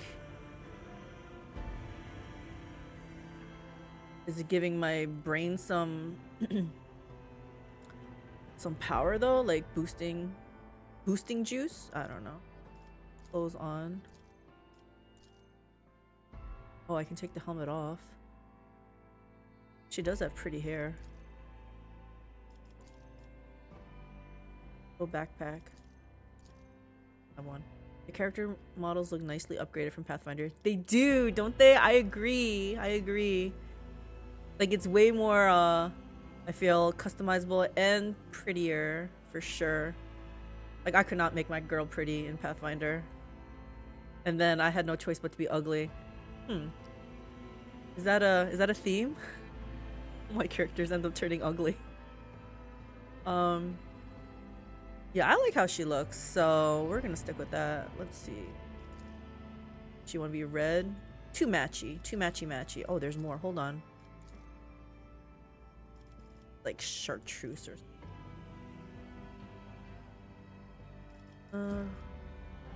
dark blue looks pretty cool.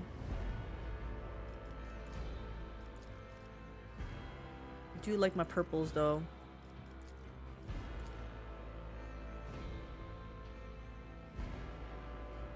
I kind of like the white too.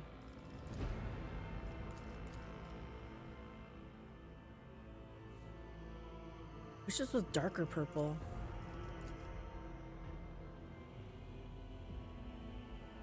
It's weird, but as soon as I put this dark blue on, I felt like she looked a little bit more masculine.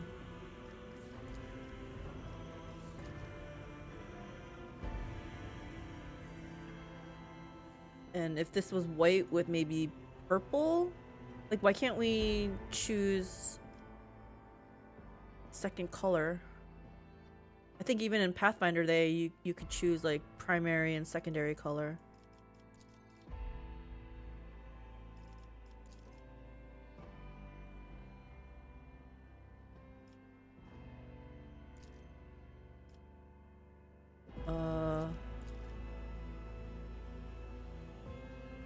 Wouldn't mind a really dark like black color. What is hold on.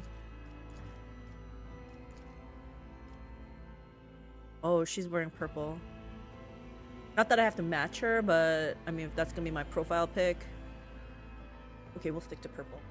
Fine. Biomancy. Manipulating living flesh. Like all the words they're using sound like words I would love as a necromancer, right? Manipulating living flesh. Yes. Pyromancy. Who doesn't like to play with fire? Like, I don't know. I feel like this is who I'm gonna be. Divination. Telepathy. Sanctic powers. Highest Psychers. And Smite heretics. Psi rating 1. Each level of Psi rating provides the Psyker access to new psychic powers. It also strengthens damaging psychic power. I don't know. I feel like this... Do I really need to read more? Like, I feel like this is what I'm going to be. This is it. Although, I do want to read what these other things are. Commissar at all costs. But at what cost?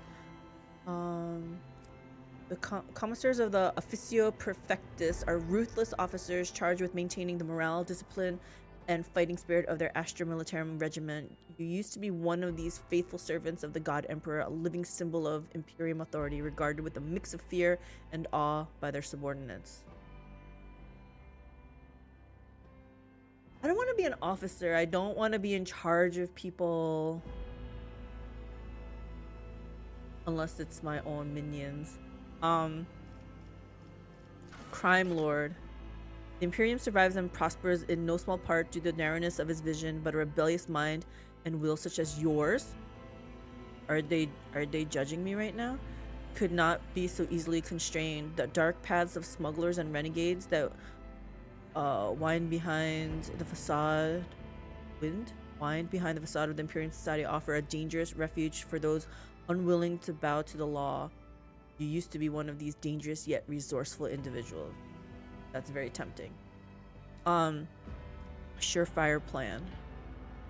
At the start of combat, the Crime Lord gains int bonus stacks of the Surefire plan effect. Activation of this ability consumes blah blah blah. If the Crime Lord attacks, they deal 10% bonus more damage. If the Crime Lord moves, they gain plus 10 plus per bonus percent dodge and parry until the start of their next turn.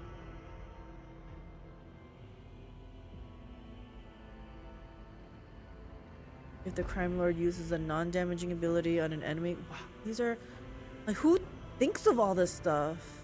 Can be used multiple times per turn. Okay, like I said, it's just kind of over my head right now. Yeah, see, instead of weapon, I think I would rather use brain power, right? So, I don't know. Killing plan. Okay. Ministorum Priest. The Ecclesiarchy, known formerly as the Adeptus Ministorum, is a vast institution that oversees the galaxy-spanning religion of the Imperium. The These complex hierarchies of cardinals, missionaries, preachers, and zealous laity ensure the prescribed prayers and invocations are made, all the while instructing the masses to guard against heresy and deviancy. You used to be one of those fiery and charismatic individuals concerned with keeping a close watch on your congregation. That's not me. Navy officer. The Imperial Navy is responsible for the fleets of void ships that assert the dominance of the Imperium amid the stars and fulfill other duties. Yeah, I'm not gonna be a Navy officer. Used to be a Navy officer and a commander of a void ship, hardened in numerous battles and famous for resounding victories. Brace for impact. For one round, the Navy officer and their allies in a 3-star radius gain 2 deflection. I don't know. I feel like the more I read, the more I just don't know. I think from just the very little that I read, I would choose either Crime Lord, Noble, or Sanctioned Psyker. And let's be honest, I'm gonna go with Sanctioned Psyker. So, yeah. These had more words that I likened to. So, yep, we're doing this. Okay. Sanctioned Psyker Biomancer. Biomancers specialize in manipulating biological energy and processes with the power of their mind. They are masters of the flesh. Oh, yeah, necromancy, right? Learning to shape and influence their own physical forms according to their will, as well as those of their allies and enemies. Biomancy, Iron Arm. Manipulating living flesh and biological processes. Heal wounds. Alter physical characteristics. Target gains strength and toughness until the end of battle. Enfeeble. Like, these sound all great, honestly. Sanguine Siphon. Oh, there's sub-specializations. I'm going to be here forever. Exactly, Flute. This is what I'm saying. Exactly. This world is very, like, detailed. I'm, you know, but I like these words. I might not understand everything, but I'm liking, like, regeneration. I understand enfeeble. Must be like, yeah, increasing movement points. Like, I don't know. These sound all good. So biomancy, I guess, is okay, but let's see what else is there. Diviner. I really like this moving arm. Okay. Diviners seek to discern the hidden past of the galaxy and know the course of events yet to come. These abilities allow diviners to look into the twisting strands. I don't know. These words aren't really resonating with me. I like your pretty words. Funny game. Yeah, these words are not so... not my style. Not my style. Let's see. Sanctioned Psyker Pyromancer. A Pyromancer is a master of flame. Yep. A Psyker who is able to create searing infernos out of thin air. Pyromancy is one of the most spectacular and destructive forms of psychic ability, and those who face a Pyromancer in combat are oft reduced to naught but a pile of charred bones. Those are good words. I like these words. I like words that was talking about manipulating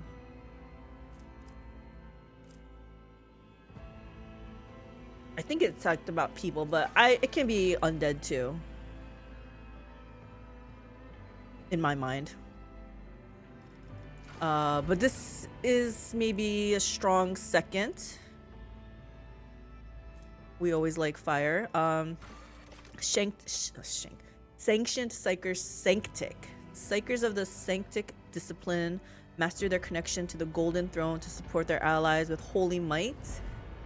Yeah, that sounds kind of pious and stuff. Like, we don't. That's not what we like, right?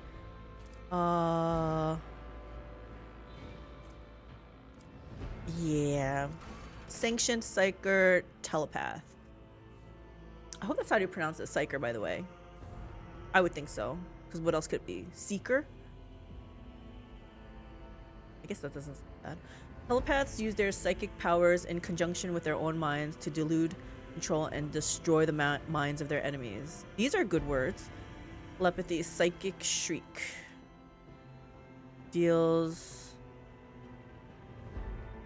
Why are the movement points and actions crossed out? Only features to be available after origin advancement. Dominate, sensory deprivation, psychics, assault, mind bond. At any time until the end of combat, the target of mind bond makes perception, willpower, or fellowship tests using either theirs or the Psyker stats, whichever is higher at the moment. Mind rupture. Target makes a willpower resistance test. If that test fails, the target immediately attacks its allies. If the test succeeds, the target just suffers damage from a psychic scream. Their willpower is reduced by whatever amount until the end of combat. Dominate. Target must pass a willpower resistance test. I don't know. These sound all good too. I think this might be a second, and then the pyromancy a third. Okay, let me read biomancy again. The problem is am I supposed to be a healer with this? Because I see regeneration, restores some wounds. If this ability brings the target to full wounds, this power also removes all stun, bleeding, fatigue. Oh, that's nice.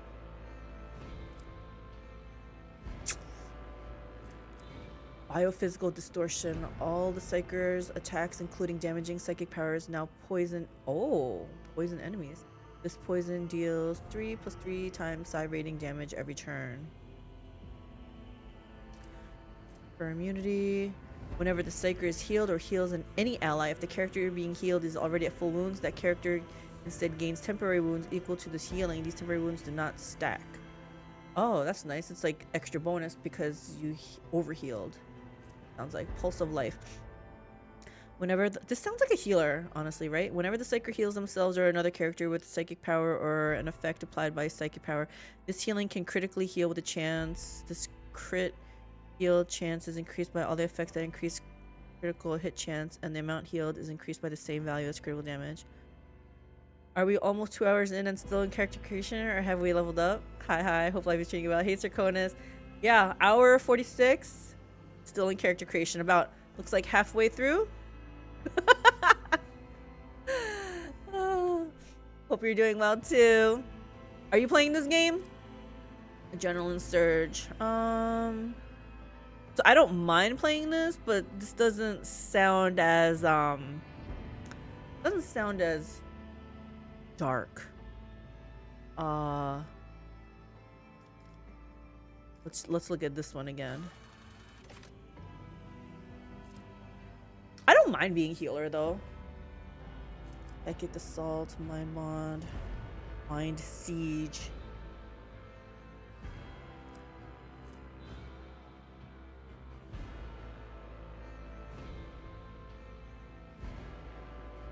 Good lord.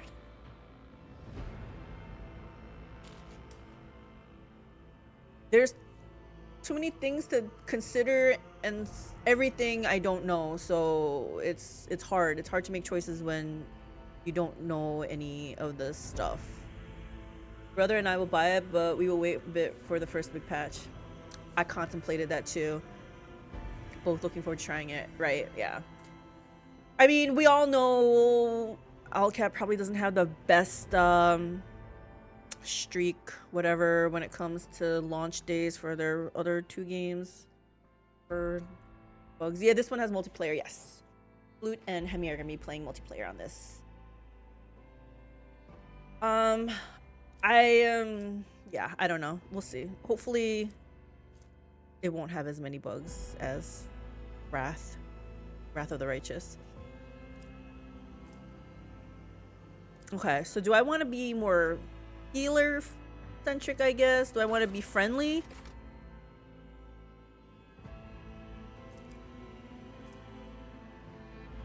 When an enemy adjacent to an ally dies, that ally gains a stacking corpus conversion effect. If multiple allies are adjacent to the dead enemy, one selected at random. I'm worried about bugs, not gonna lie. You're not alone, Flute. You're not alone. That is why we are waiting. They will patch it up for sure. Exactly. I know this. I know this, and I'm still here today, right now. Yep, I know. Luckily, it takes me quite a bit of time to get through character creation, so pretty sure there's not going to be too many bugs in here, right? Like, This is like the first thing people do. I'm sure a lot of people tested this. The hard part is I don't know what to check. Choose. Friendly? What is this madness? What are you trying to say, Sir Koronus? What are you implying? What are you implying? Yeah, I don't know. Do I just go for pure power, pyromancy? This is pure power, but I need a sense of like manipulation and stuff too, right? We got to get some of that lich, necromancy, summoner type of deal going on. Hurt some people. Yeah, setting them on fire probably will hurt them. Evil. But are you evil if you use your powers for good, right? This is the age-old story, right? I want dark power, but I don't want to use it for dark purposes.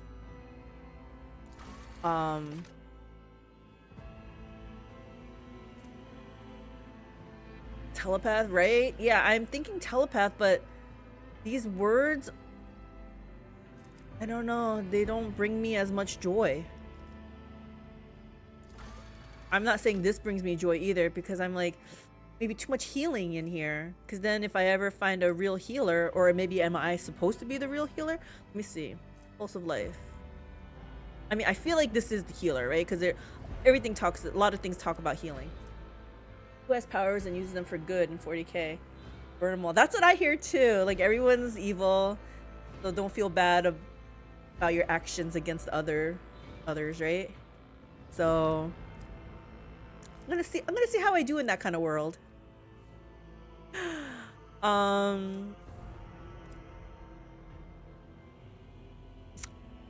Maybe I take this, right? I don't excuse me, I don't know the game. Maybe it's more important to keep people alive. I don't know. I should think you will have companions to fill roles or be able to make some. Yeah. What is it like? I think you can have six characters in here. 6-member party.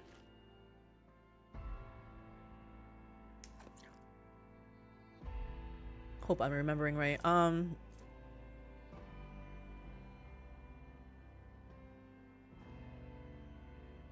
We spent our youth being the good guy / gal. Is that why I'm rebelling? Let us take the others as adults in our gaming escapism. Should I just be the healer? I guess if I be the healer, then I don't have to worry about others.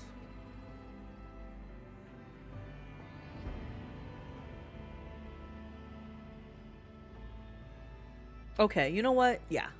We haven't been a healer in an RPG in a while. I can't even remember the last time I played a healer, so fine.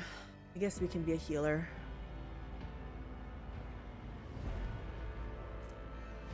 But this probably means I will never be able to raise any undead. None of these words sound like that. Like, then again, none of these words sound like that too. Am I the only person who would save the game and murder entire cities in Fallout games for the lulz, then reload and go back to being good? You're probably not alone. Healer.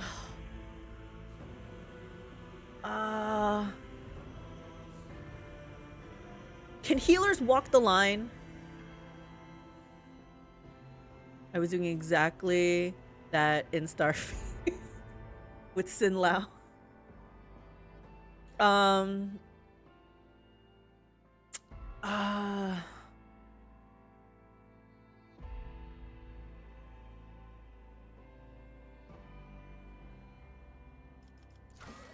Fine, let's be a healer. Let's be a healer.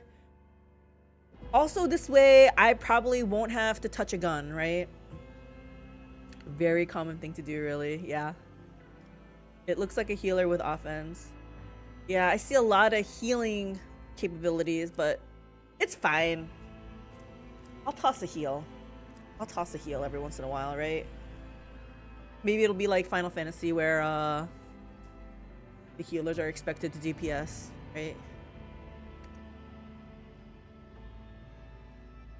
Chances are, I'm trying to think, even in Pathfinder and BG3, there's a really good chance I'm gonna remake a character after like an hour into the game, 30 minutes into, be like, nope, this is not what I like. So let's just move on and see what happens. Apex of Brilliance. Upon solving the mystery of a powerful psychically active Xeno artifact, you manage to destroy the creation of countless enemies of humanity. Okay, that sounds pretty good. Lord Xenos.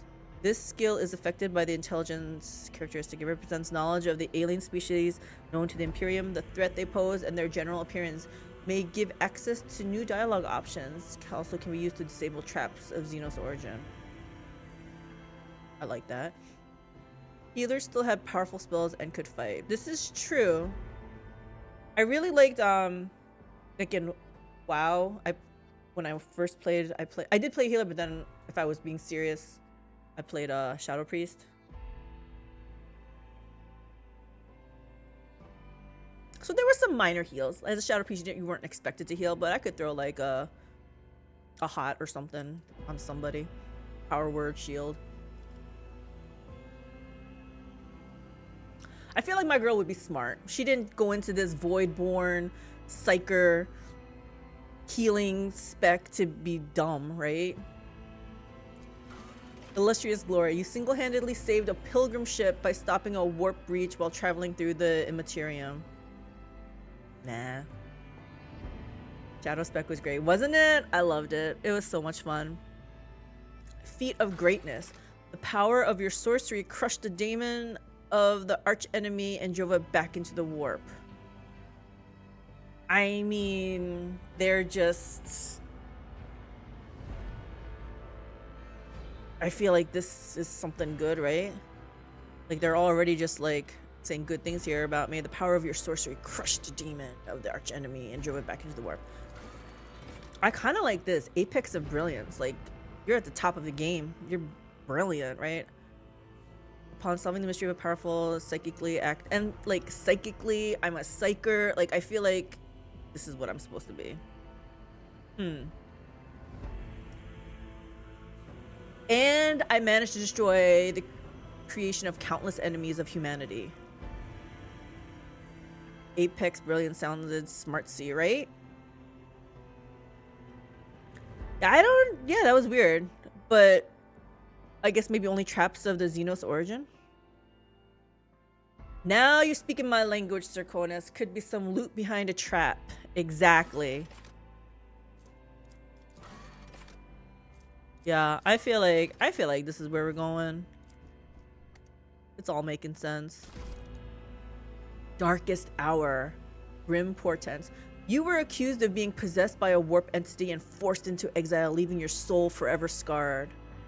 But minus logic? It makes a character's rational arguments more convincing and allows to notice any logical inconsistencies in other people's words. Also, it helps to operate logitators more efficiently. May give access to new dialogue options. I don't think as a smarty pants I would want minus logic. You will always be queen of the Loot Goblin. Thank you. Brand of shame. This doesn't sound very good. Your sorcery caused a warp manifestation aboard a void ship, claiming thousands of lives in the end. Would I really make such a mistake? I don't know. If you ever are a video game character and aren't a Loot Goblin, they have failed you. Let me tell you, BG3 curbed my Loot Gobliness. I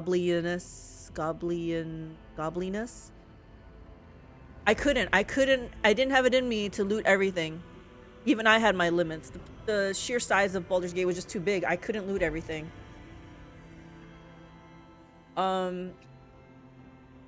I don't want minus perception.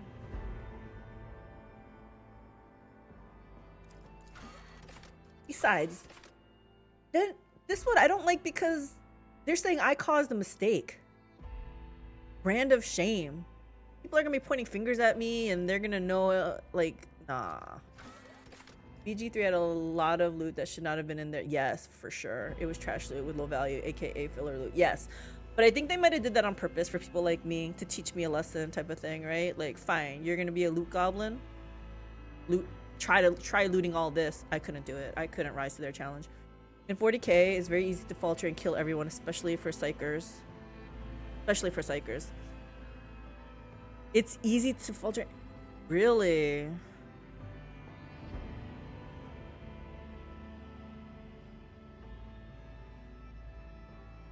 So when you say it's very easy for them to falter and kill everyone, is it because the game's just hard? Chaos is weird and BS. You keep mentioning this chaos bit. I don't, is that like their mana? Lore easy. That is funny, Calyx. They definitely did that in BG3 to teach you a lesson. Right, I feel personally attacked, right? BG3. Shadow of Torment. An error during the sanctioning process brought you many hours of agony which nearly cost you your life. Play the game, read the lore. I can do the play the game part, read the lore. I can do half of that. Chaos is hell, basically. Okay. So hell is weird.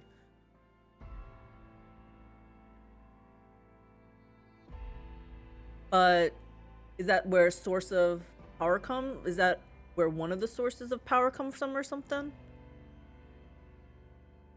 Who wants to lose int? I'm gonna lose int or perception. Wait, int logic and int lore warp. This skill is affected by the int characteristic. It represents knowledge about the nature of warp entities and their twisted physical manifestations. This one's not so bad because something bad happened, but it wasn't my fault. So let's right from the start. We're gonna weed out brand of shame. I'm not gonna be at fault. Yeah. No, you have to improve on the reading a little bit. Just losing the skill, aren't you? Not the stat. Yeah, you're not losing the stat. You're just losing like 5 points of it. But I don't want to lose any 5 points of that. So I think either Shadow of Torment. You were accused of being possessed by a warp entity and forced into exile. This could have some good RP reasons, like I was in exile.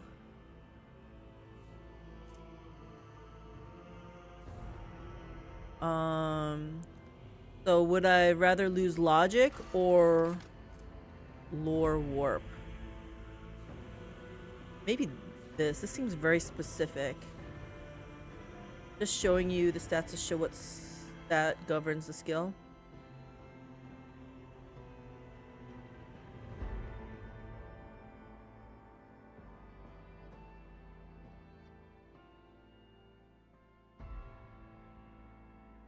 Warp sounds less punishing. That's what I'm thinking, right? This is very specific, whereas I feel like logic can be maybe...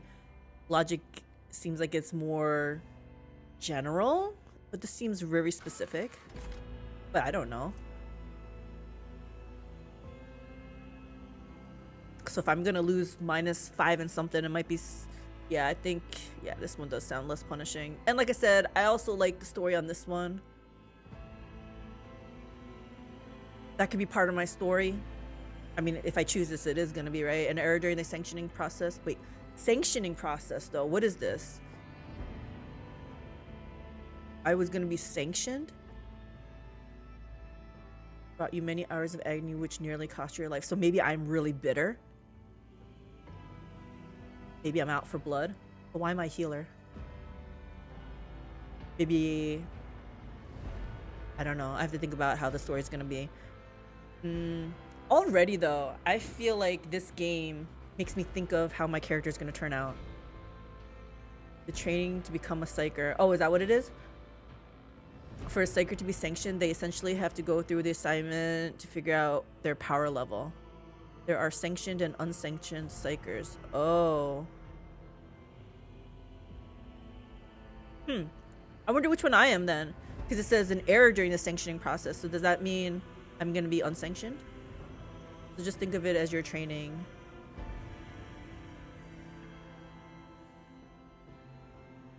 I almost died during the training. How dare they?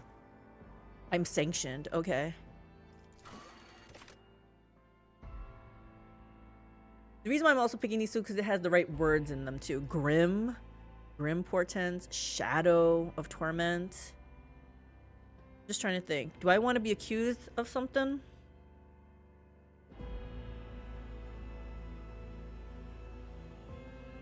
I also like the idea of being exiled.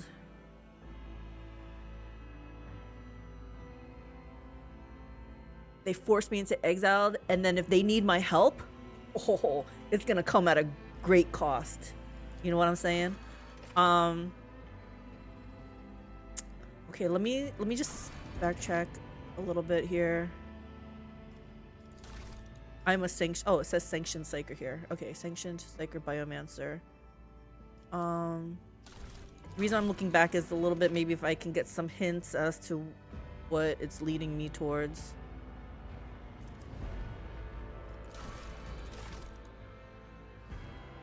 That logic one makes you worse at using cogitators or like computers. Leaving your soul and your face scarred, as it were.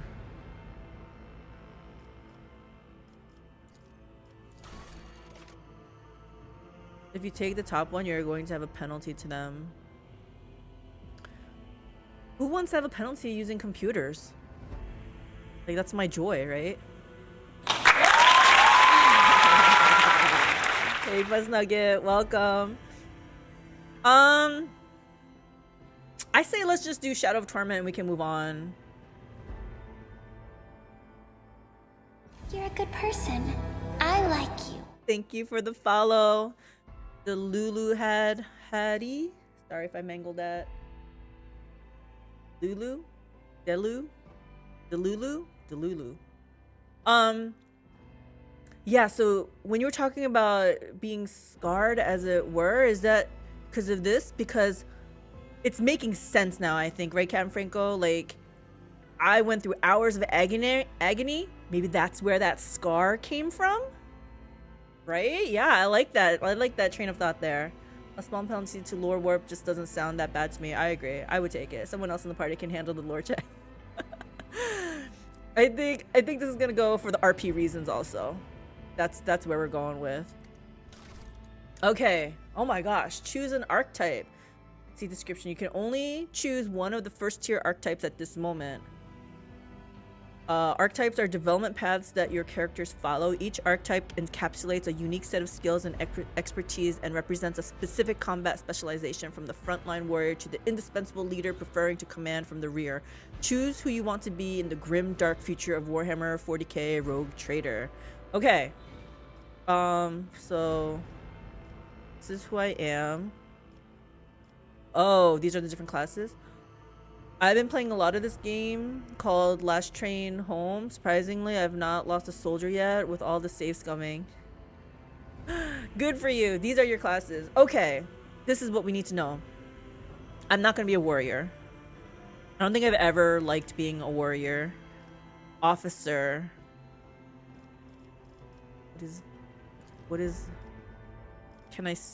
How do I see what this is? Oh, wow. An unstoppable force on the front line and a beacon for their allies. Yeah, my weak ass is not gonna be a vanguard. We're brainy. How do I go back? Archetypes. I feel like master tactician, grand strategist would fit you. Yes, I agree. Without looking at anything else, right?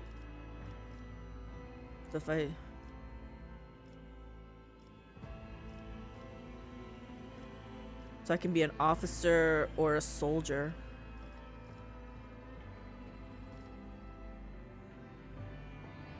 So officer goes to those. Did you finally beat Baldur's Gate? Yes, I have. I haven't been around for a bit, so I didn't get to notice. Yes, we finished that last week, I think. But they put out patch 5, which was a big patch. and it has like a whole bunch of epilogues, so I might have to do the ending, like the final battle over, just so I can see the people's endings, people's epilogues, and plus it gives me an excuse to redo someone's ending. Let me see what this says here. An operative uses intelligence perception to find and exploit weaknesses. I feel like that's not what I do. Soldier. A soldier is a master of all ranged weapons. Am I though? Unless they consider psychic as a ranged attack. I feel like running. This is not my style. Aren't you intel? Hold on. But the problem with this is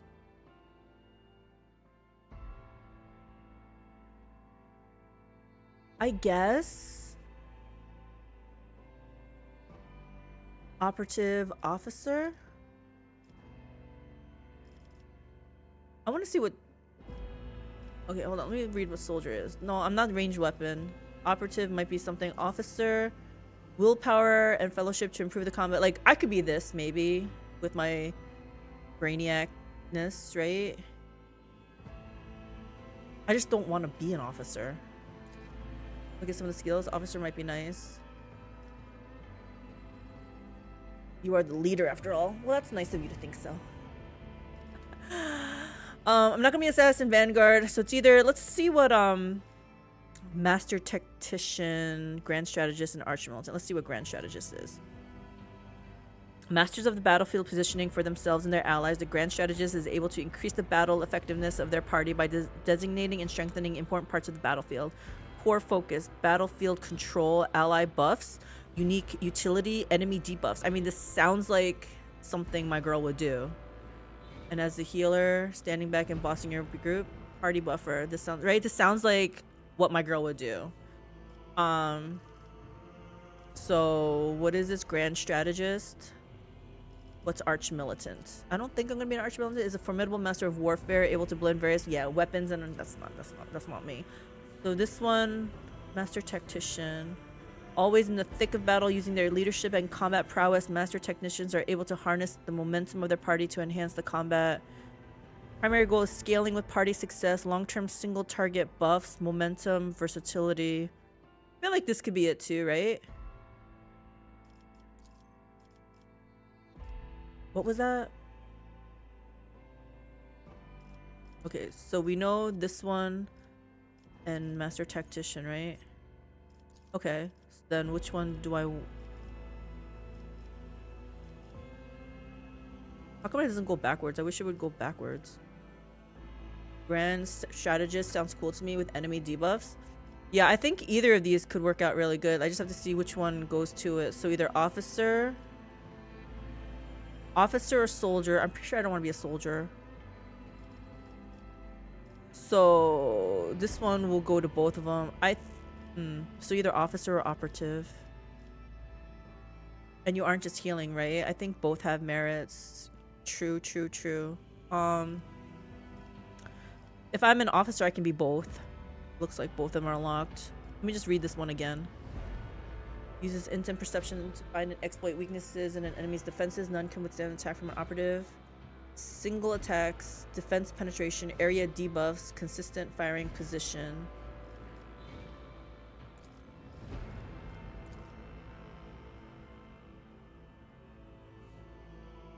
Extra turn, single target buffs, rescuing ally. I feel like I have to be officer. It sounds like it. The operative does have analyze enemies and expose weakness. It's true. But I feel like since I chose the healer route or healing capabilities, I feel like the buffs, rescuing allies, I feel like this might... Yeah, they are good. Both are good, right? So... rescuing allies. I think I'm gonna be officer, even though I feel like that's not how my girl... I don't imagine myself being... That screams healer role. It does, right? Let me read this one again.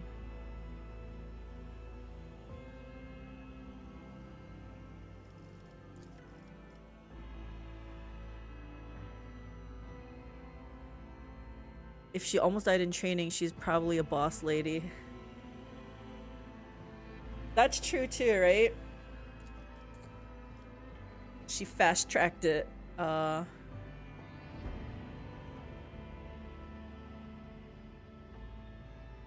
guess the reason why I don't think this one, because these ultimate abilities. Like, I feel like I'm gonna be more of a support.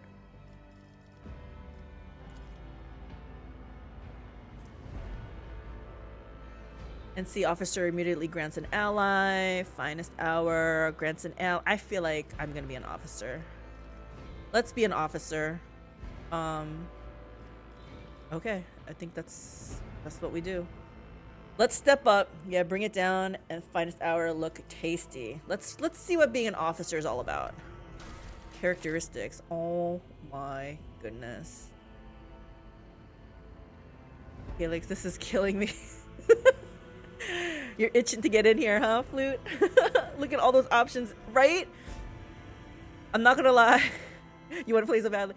I'm like, as soon as I saw this, I'm like, oh my gosh, because this is like the ability sheet in the D&D, right? It's like, and Baldur's Gate 3, it's like, I'm not very good at this stuff.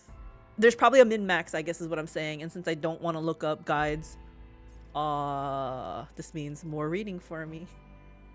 Okay. Int and Medica.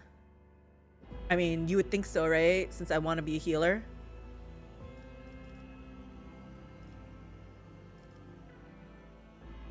Int is a measurement of the character's acumen, reason, and knowledge. It also affects lore. Okay, yeah, there's Medica in there. Let me see, does willpower affect it? No.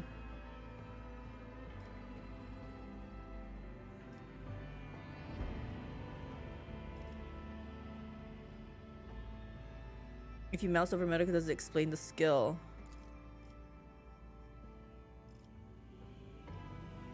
Oh, over here. Yeah, I'm going to be in the same boat this time. Makes me nervous that I'm going to screw up the character, but I want to go in blind. Same, Flute. Yep. We get it, right?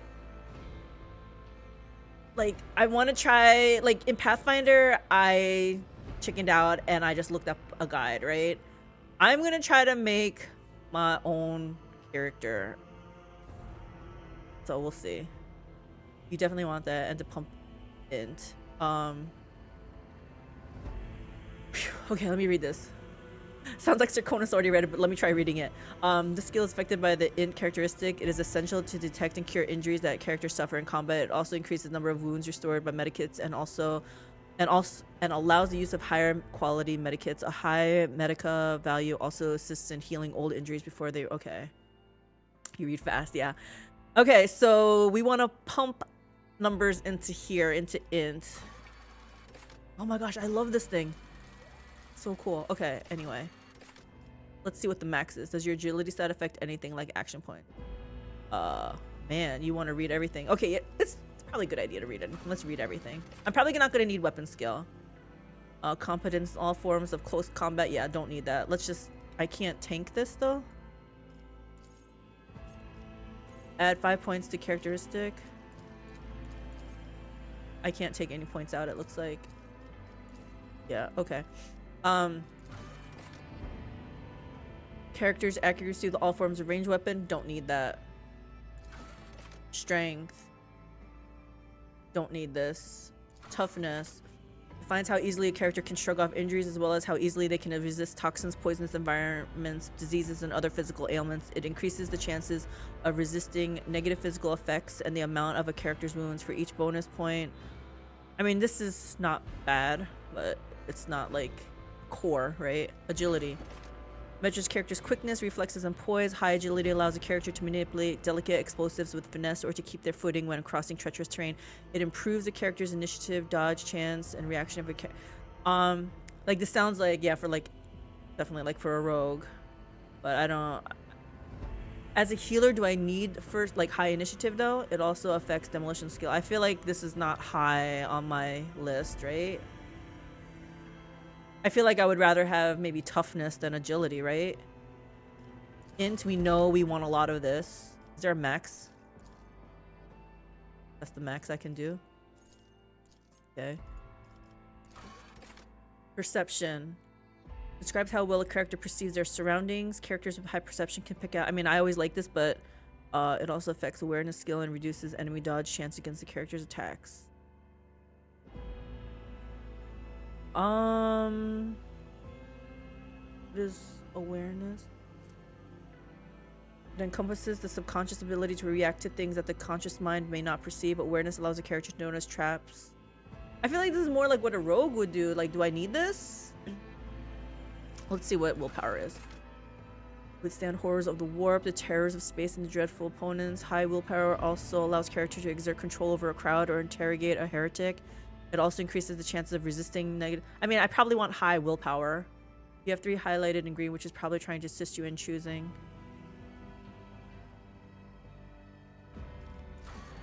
This is true. You could just buff your class strengths.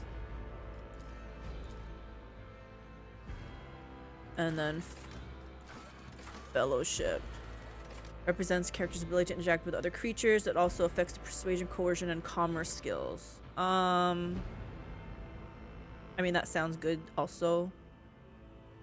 I can only put 10 more points into something, it looks like. Do I want Fellowship, Toughness, or Perception? I don't think Perception.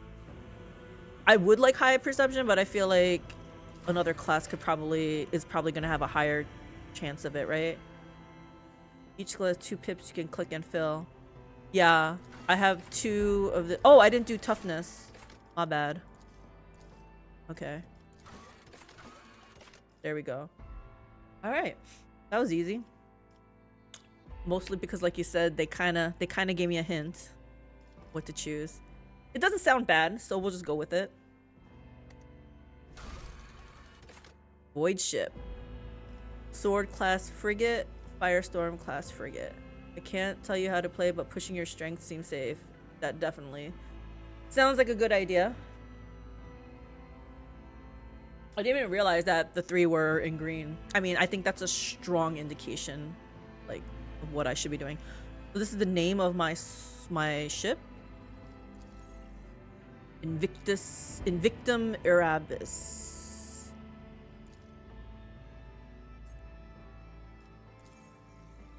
Unforgiven. That's not bad. Daring Destiny. It is on daring difficulty. Destiny Hunter. Mercy of the Stars. The Necromancer. If I can't be a Necromancer, at least my ship will be a Necromancer. Mercy of the Stars. Charybdis.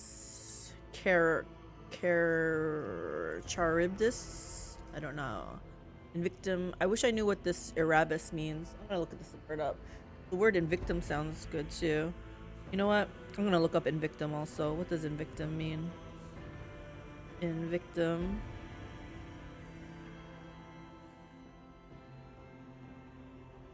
The Vault. Because Luke Coughlin. What is the meaning of the word Invictum? Unconquered, unsubdued, invincible. And what's Erebus?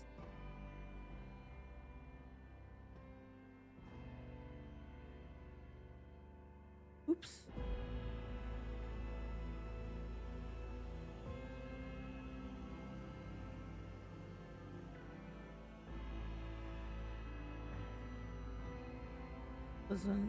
It's bringing up a person. What is Irabu in English? I don't know if this is it Latin?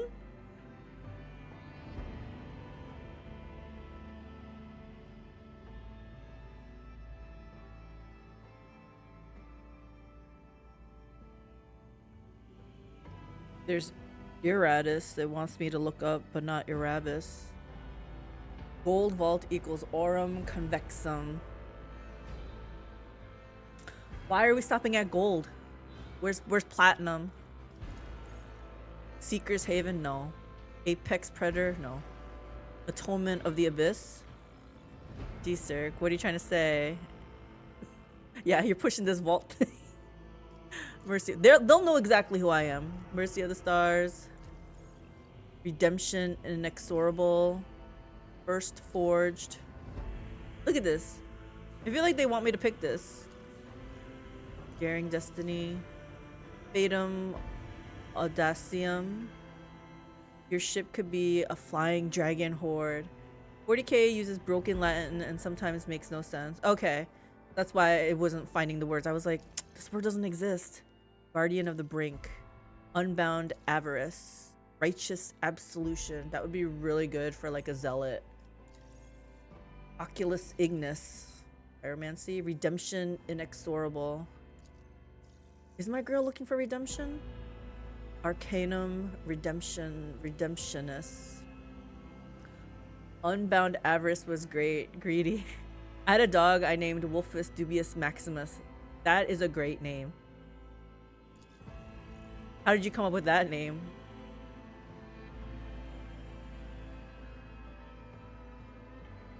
It's like extreme version of when we named our cats. We wanted to give them like proper names, so we had Morrison and Mackenzie. That's their names, but they're Momo and Mac.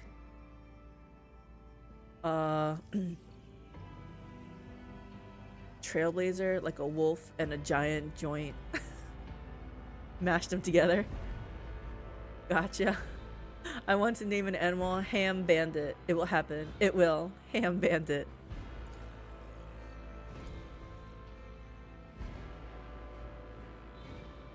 This word, it keeps coming up. Patient Fortune. Trailblazer. Glorium Libertatum. Harbinger of War. Sounds pretty good. I don't know what that word means. Okay, this one popped up again. Okay, I gotta look up what this word means. Like this game's too smart for me. Cherry, Charybdis.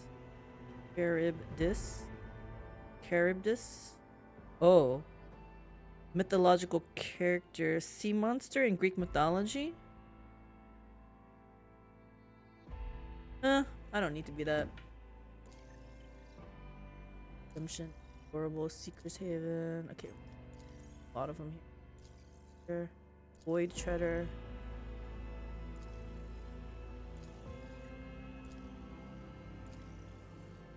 Hold on. I want to see, what is our ship even used for? Like, what do we do? Is it just to transport us, or are we like smuggling goods? The Sword class frigate is a classic combat ship design proven in thousands of battles, combining decent firepower, high speed, and respectable survivability. Estimated dimensions. Okay, I don't need to know all that. The Von Valencius flagship is the mightiest void ship belonging to the Von Valencius dynasty. Every system aboard this frigate has been tried and tested in innumerable engagements. Its weapons and turrets deliver hard-hitting volleys with pinpoint accuracy. Its plasma drives are rugged yet reliable in extreme conditions. The flagship's size and maneuverability are perfect for pursuing smaller, faster raiders and for hunting the countless pirates, Xenos, and heretics in the Koronus Expanse. Numerous Von Valencius rogue traders have acknowledged the exceptional performance of this vessel, and with a few minor updates, the flagship has continued to faithfully serve. Like, I don't know what I'm doing with this ship though. Like, I guess I don't know what my... Am I gonna be hunting down people? Am I gonna be smuggling goods to make money? Like, I don't know what I'm doing with this ship. That would, I think, influence what the ship name is. The Firestorm class frigate is a modification of the Sword class designed to deliver fire strikes against larger enemy ships, not shying away from engagements with superior opponent. Isn't there ship combat? You know, that's what Hubby says too. So I guess. The Von Valencius flagship is the mightiest void ship belonging to the Von Valencius dynasty. Every system aboard... Yeah, I just feel like I read this, right? Firestorm and Sword class.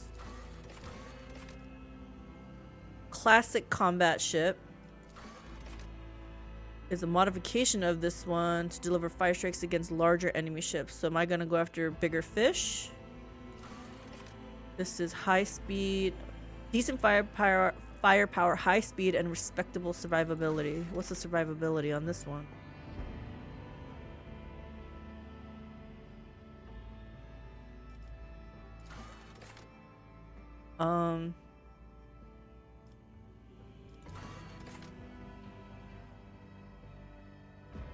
I think we want the sword class frigate.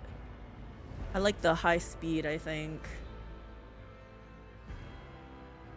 Like I said, I wish I knew what we were doing with it. Are we trying to take down other ships? Because then I would take this one. So I guess, am I gonna go toe-to-toe with another ship, or am I gonna try to run and hide, I guess? Warp out and hide? Am I gonna be aggressive or defensive? Let's see. Go toe-to-toe? Bring the big beef? Trying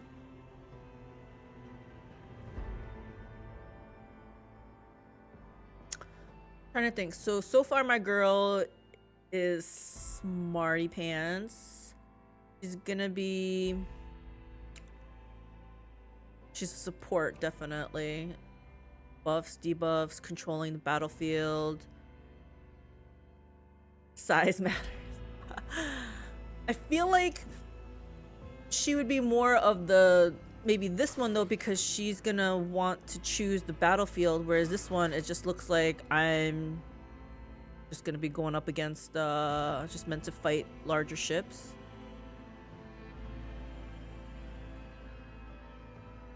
Might have to be more cerebral with this one.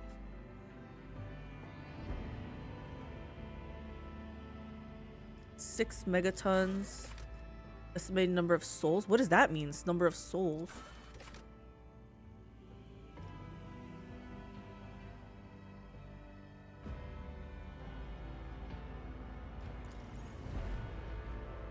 Arcanum Redemptionist. Mercy of...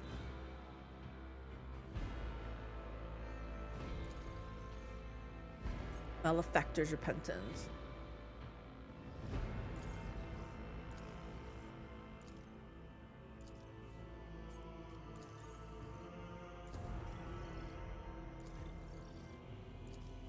Fear of the Faithless, Unforgiven. Servant of His Glory. Mercy of the Stars. Why is this taking so long? Arcanum. Torment of the Abyss. Maybe this one?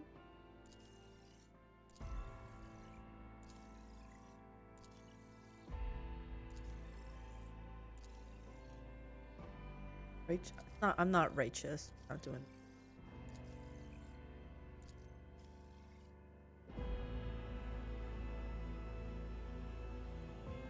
Maybe Daring Destiny. Like I said, we chose Daring difficulty, and maybe this will be our destiny. We'll just go with this. Do I get to pick a name yet? Is this my name? Okay.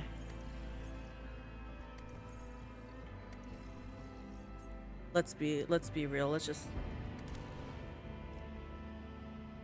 gonna go with what we know here, right? So these are my stats. Looking good. How she looks. Oh! Ruinous favor prevails.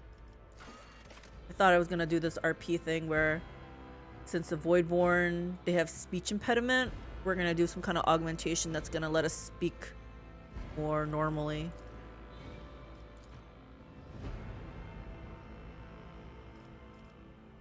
I don't know if I like that.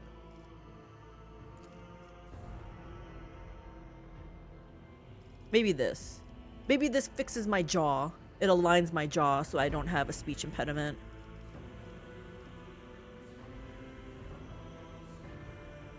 Okay. We'll go with that. Either that one or this one, maybe.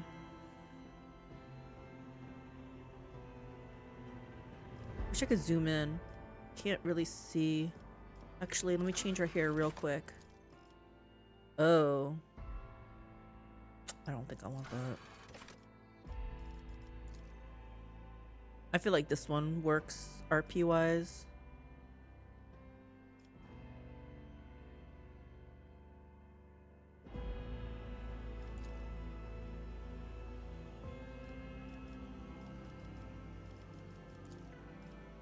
Yeah. Okay. So at least we fixed my girl's speech impediment now, so she can talk normally. Is she gonna be really pale? Because that's what that said. They're pallid, drawn and pallid.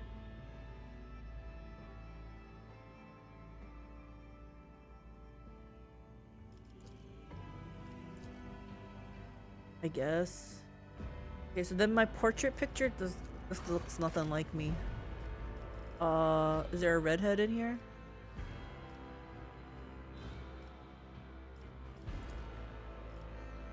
Oops. Like, I'm gonna be a healer, but I don't want to look like that. I really like how this one looks too.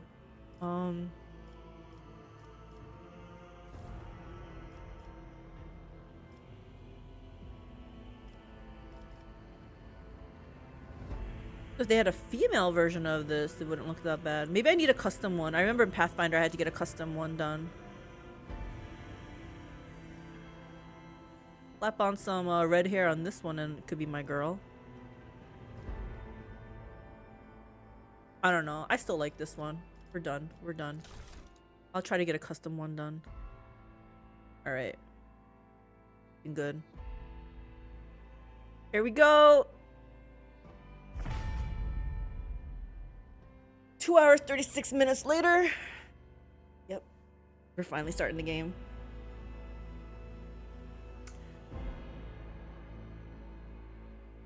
Congrats. Thank you. Yes!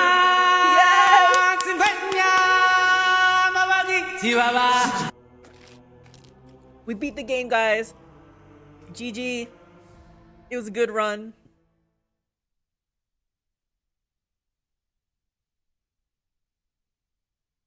Hope I like this game. Like, when I see all this, I don't know, I like it. Oh, press any key. I thought this was just the loading screen.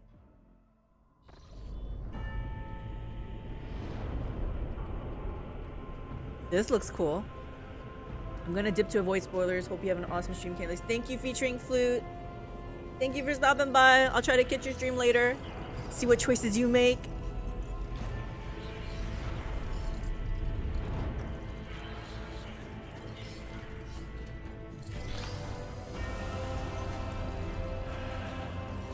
They're not doing anything, and I still love it. What the heck is this?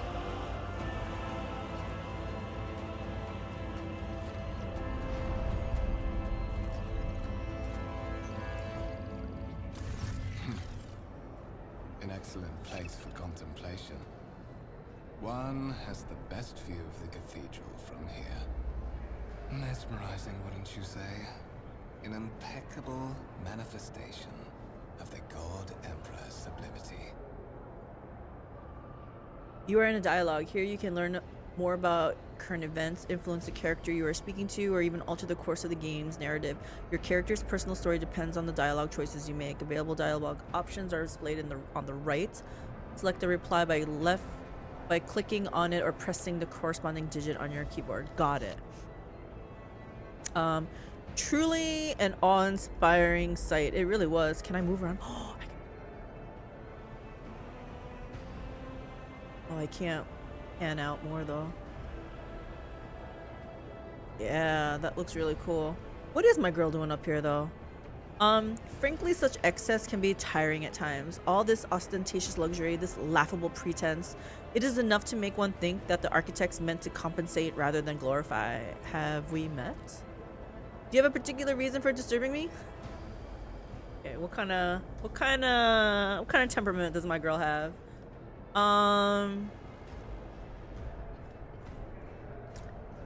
Yeah, let's just... Do I know you? Allow me to introduce myself. Conrad Voidfear, Master of Whispers, in the employ of Her Ladyship Rogue Trader Theodora von Valencius. At your service. I haven't had the pleasure of speaking with you in person before. Roleplay, high intellect, somewhat snobby. It's true.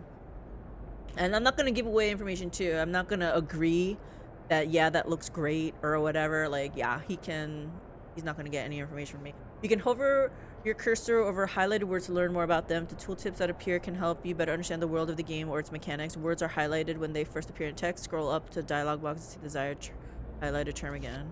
Oh, okay. A subject of the Imperium with a unique hereditary title, a rogue trader is tasked with exploring and exploiting the still uncharted regions of the galaxy for the benefit of mankind. Yeah, be a badass because you know you are a badass. Exactly. Let's see what they say about this. The guide, the ruler, and the higher power to which humanity offers their prayers for aid and deliverance. Most would be driven mad with despair if they knew the truth. So the God Emperor is a lie. My name's Calyx. My name is Calyx, and so as to avoid any misunderstanding, I'm a sanctioned psyker. Why offer all this information? I have no intention of introducing myself. Well, he introduced himself, I can just reciprocate, right? Alright, fine. My name's Calyx. My regards, mistress. Oh, Or should mistress. I say, Von Valencius, scion of a blessed rogue trader house in the service of the Imperium. Perhaps this kinship came as a shock to you, understandably so, given that all evidence of the connection was lost in the generations separating you and Lord Captain Theodora. It required no small effort on the part of a ladyship's servants to discover and verify this blood tie, which has now made you one of the heirs of this dynasty. Dynasty. Lord Captain? A strange title for the Lady Theodora. Why am I aboard this vessel? Why have I been brought here? Let's not give away that we're clueless. You have a curious title, Master of Whispers. What are your responsibilities? Tell me about the one whose ship I have found myself. You say I'm one of the rogue trader's heirs, so there's another candidate? That's also implying that I'm clueless. I assume you had some goal in mind when you decided to seek me out. Let us address it. This one. I like this one. Want the lore about the God Emperor because it's not a secret, but his history is unknown to most of mankind. Oh, do you know? Are you part of the most of mankind, or do you know who he is?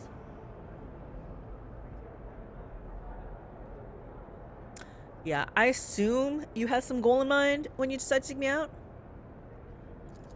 But of course, I have come to invite you to a meeting with Lady Theodora.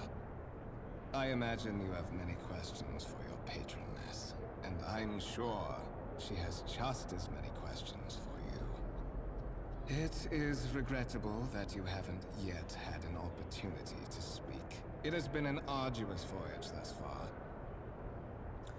What everyone knows is that he is an immortal being, kept alive on Earth, on a throne. On Earth. And he guides mankind with his psychic power. Oh, a fellow Psyker? Is he sanctioned or unsanctioned? Also, when you say he's on Earth, is most of humanity off of Earth? Like, we're exploring the great space and stuff? So is Earth like heaven now? Continue. The Lord's Captain and Master Edelthrad von Valencius are conversing on the observation platform. Let us join them there.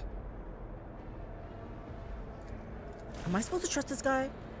By the right of blood, rogue trader Theodora von Valencius desires to personally meet... I didn't read that. Okay. Change your point of view. Move the camera. Okay. Or by using the arrow keys on your keyboard. Rotate the camera using the QE or the mouse wheel. That's how I was doing the mouse wheel. Okay, so I can't grab. Okay. Pretty cool.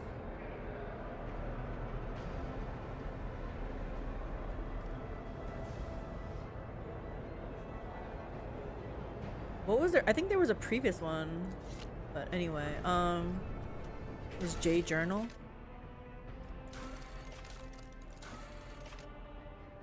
No, but Earth is mostly barren, but not abandoned, and mankind has spread across the galaxy, and at one point in the past, the 30K era was the most powerful race. Then wars and such brought everything down to this cyberpunk feel.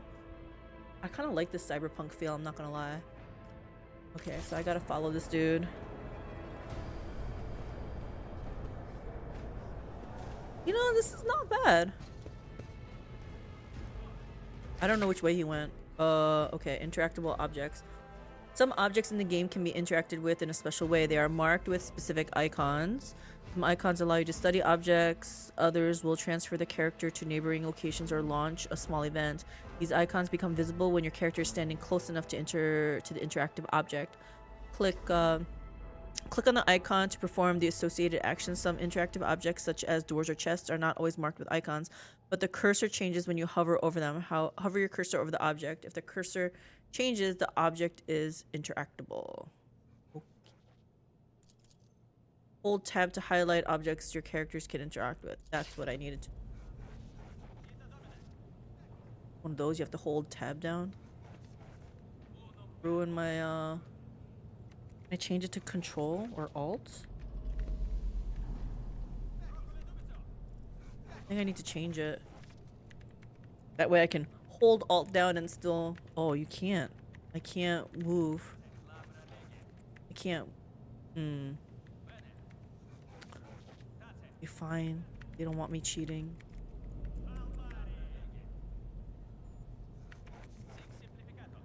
Technomat. Engine Seer. Wanted to hit alt. Was it alt in Baldur's Gate? Is that why I'm wanting to hit alt? I think I need to change it.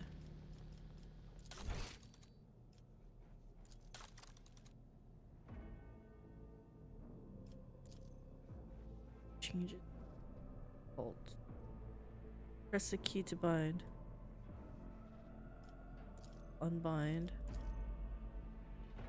Why doesn't it want... Oh, because it wants alt plus? I just want to use alt. Oh, okay. Fine. Use your... What is this? Sacred mechanism has been interfered with without due reverence. The duration of the data processing cycle has tripled. Go to the data. Sacred mechanism. Okay. Embrace true power.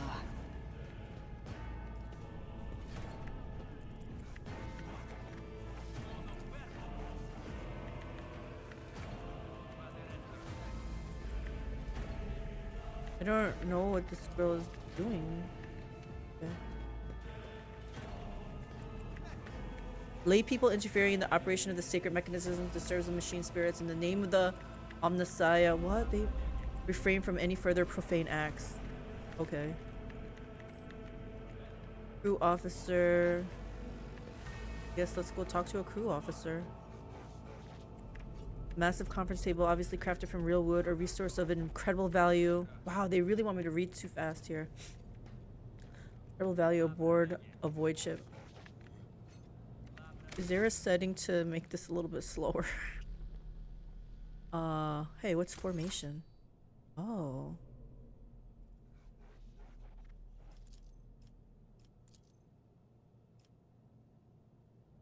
Hold shift to move freely. Oh. Not what I wanted to know though, but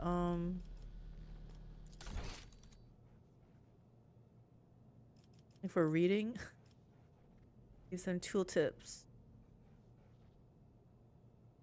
It's not a tooltip, it's the... Is it a tooltip? Tooltip delay? No, not the delay. I just want it to last longer.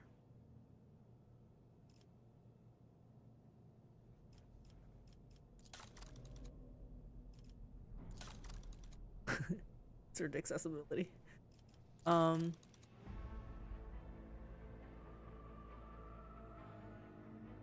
feel like I hear noises up there, but there should not be any.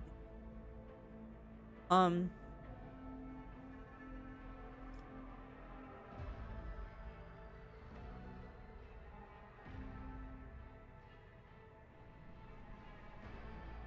these are on.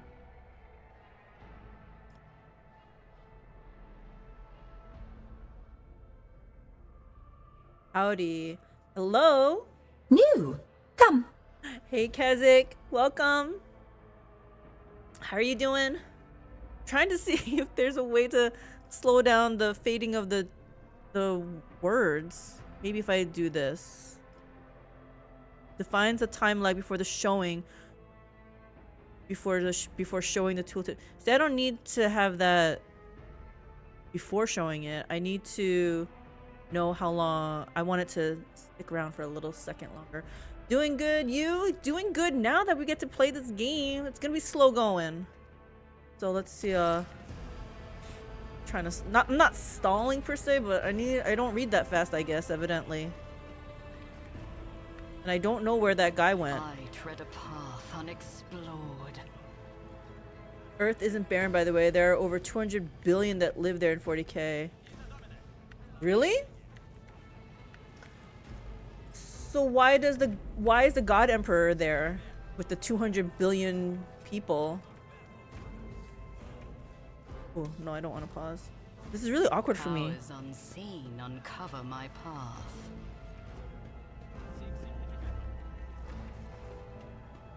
It's literally the center of all the Imperium. He is stuck there on the golden throne. So he's stuck there. See the choice of words you use there. The world trembles beneath my feet. So we know it's a he. We know he's stuck there, and we know he's immortal. Is he really immortal, or is it just like the name sticks around, but the entity changes out?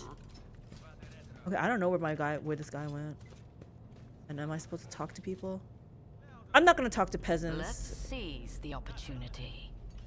Noble guest. Are you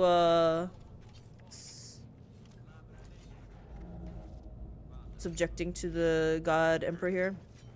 A candlelit altar with a copy of the volume of the Lex Imperialis, the Codex of the Sacred Laws of the Imperium. Mortally wounded, and he has fed the souls of tens of thousands each day. Be kept alive in comatose as he sits unconscious on the golden throne. So he's kept alive, but he's unconscious, and he's fed souls of tens of thousands of each day. Where are these souls coming from? Are these souls from murdered victims? Sacrifices? What's going on here? True power. The heretics call him the Corpse Emperor. I mean, I'm not a heretic, but I would call that a Corpse Emperor. Ambition knows no bounds. Pride is not a sin. Hubris is not a failing. Stars are yours if you have but the strength to grasp them. I like those words. It's the Psykers from the black ships they collected. Okay, but are these black ships, are they evil people? Like, are they collecting souls from evil people or innocent people? I guess I need to know this if I need to know how I'm gonna interact with this God Emperor.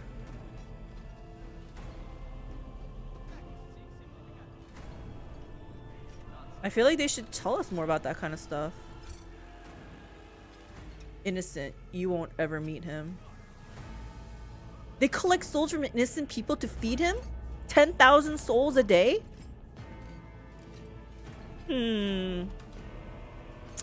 This is definitely coloring how I'm gonna be acting in this game. All right, Conrad. Damn, you can't open the door for me? He says to follow him, but he can't even open the door for me. One of the Von Valencia's trophy rooms. Perhaps you would like to take a look around after your audience with the Lord Captain. My girl don't look that bad. Although I thought I had her hood off. Uh-oh. This is like the androids on the alien ship.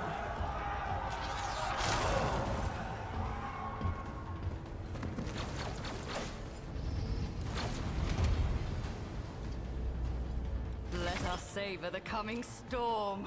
You have been ambushed. The battle begins. What? Battle already?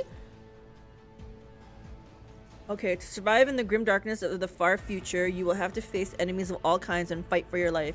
These hints and tutorials will familiarize with the combat system of Warhammer 40k Rogue Trader. Click the button at the top of the screen to start the battle.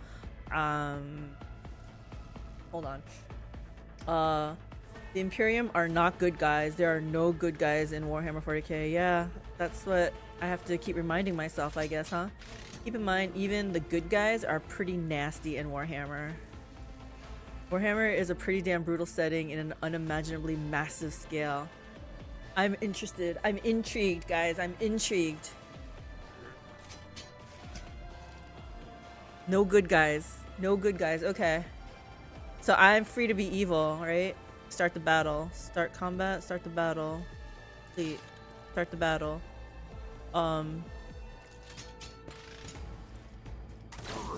Malfunctioning servitor.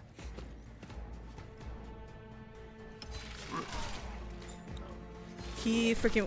What? He's freaking one-shotting them.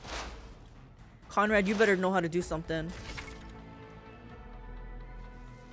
All battles in the game are turn-based and take place on a grid. On their turn, a character can move, attack, and use their abilities.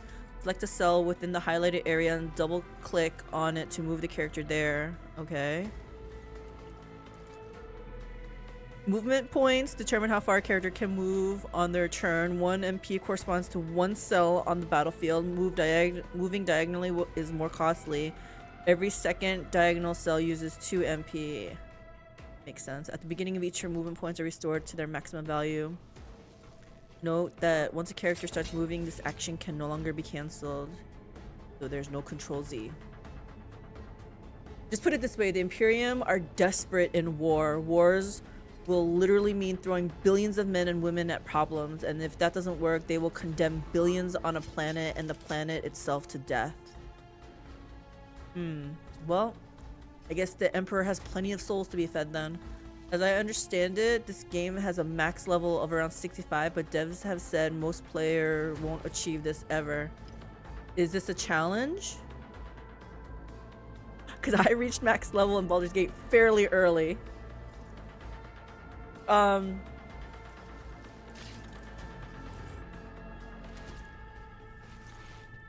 Just write down this number 65.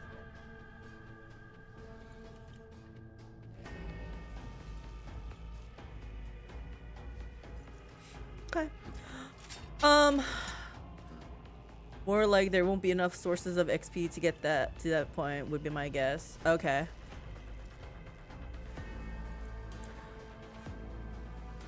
But the fact that they said most player won't achieve this ever, not all players won't achieve this ever. So I feel like there must be a source. Unless you go hunting every giant rat in every basement in the pyramid. Oh, okay. And to give you idea of evil, villains like Fabius Bile in one of the books has a passage where it explains one of his pouches is the face of a little girl he took from a hive city. Wow. That's freaking depraved. Like, what am I doing in this world, guys? I'm far from evil. I guess I need a setting like this so that I'm looked at as good, right? Burning the heretic, of course. Burning, burn! Come closer, closer, and burn! What are we doing here? I have no idea what these are. Pistol shot. I'm pretty sure my girl is supposed to do psychic stuff, right? Suffer not the alien. What is this? Iron arm. 1 friendly creature within a 10 cell radius. Target gains 10 strength and toughness until the end of battle. I mean, so who are this? I mean, I'm guessing I should kind of maybe help Conrad, right? I feel like these guys are peons. And let's help out Conrad. What is this though? Voice of command. The officer forces an ally to fully push themselves, increasing their characteristics by 11 for 1 round. Additionally, all of the officer's abilities can be applied to the target of voice of command from any distance. A character who becomes the target of voice of command cannot be targeted by this ability again for the next 2 rounds. Yeah, Conrad, you know what? Wait, how many AP do we get? Is this like, can we only do 1 AP? Like, what is this? Is this, we get 4? Okay. Cost is 1, so we can do 4 things? I'm guessing moving costs something, right? Apparently, Henry Cavill is doing a Warhammer 40K for Amazon. Yes, I've heard that, right? It was like right after it was announced that he quit from Witcher also, right? Like, so I wouldn't mind seeing him in another series, so it's all good. And plus, I'm playing this game and I'm gonna know something about it. I'm not gonna lie, when I first watched Witcher on Netflix, I never played the game. I didn't know anything about it. I watched it. I loved that first season so much. I watched it another time. I watched it again. And then I read all the books. And I love the Witcher series. And I bought the game, but I haven't played it yet. So I feel like maybe something like this is happening for this game. Like, I'm loving the game so far, and let's see what happens. I'm not gonna commit to reading any books yet, but I like it. Okay. So, what am I doing here? I'm not moving forward, if that's what they think I'm doing.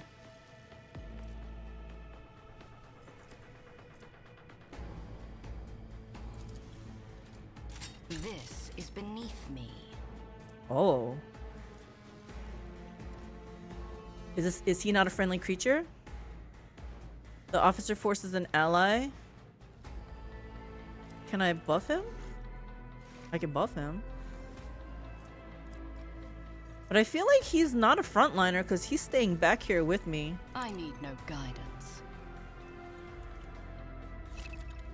When you're ready to end your turn, press space or click the end turn button. Okay. If you enjoy easy to read fantasy adventure books, almost young adult fare, I can recommend a particular series of Pathfinder RPG novels. Recommend away. One of them even is set in the world wound like Pathfinder Wrath. Oh, I would love that then. Because my girl lives in that world. My lich. She's still hunting down her old mentor. Okay, so, I mean, let's try to do this, right? Whoa, I can, if it hits, I can do a lot of damage to him. Ruin beckons. Of course I miss.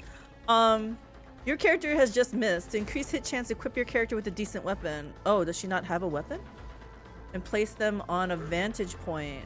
Abilities and talents that improve the weapon skill characteristic will help you hit more in close combat. For improved marksmanship, learn talents. Yeah, I thought since I was a healer that I was not. I mean, I guess I would still have to learn how to hit. Learn how to use a weapon. Let me just.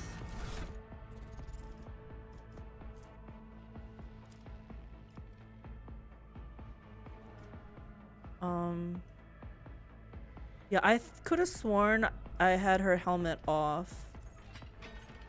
But nope. There we go.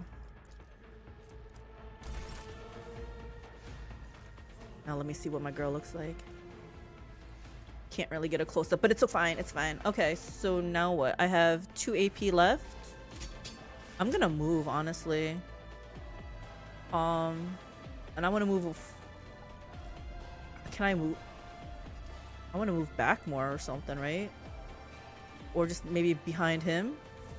Let's just move behind him in case something bad happens. Wait, can I not move here? What is this? I have 0 movement points, but I have 2 AP. How does that work? Can I do this? I will But not can... stoop to this. How about I give it to someone else? They have 11 hit points. Like, I'm not gonna waste my buff on them, right?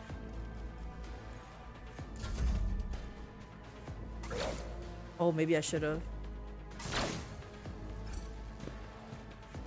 You dead.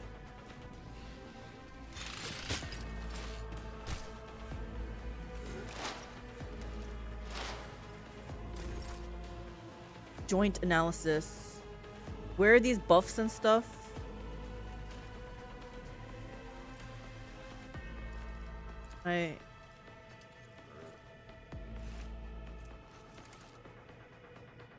Their allies' attacks also remove exploits and deal 4 more damage. Okay, so I should probably try to deal some damage.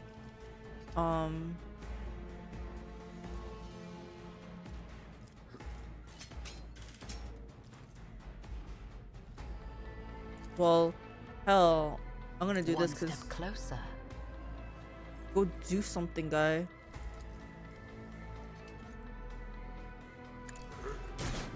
Man, I keep missing.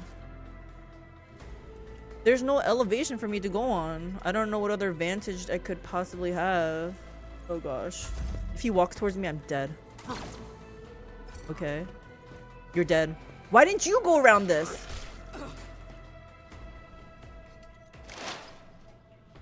You better do something, Conrad. Why does he not do anything?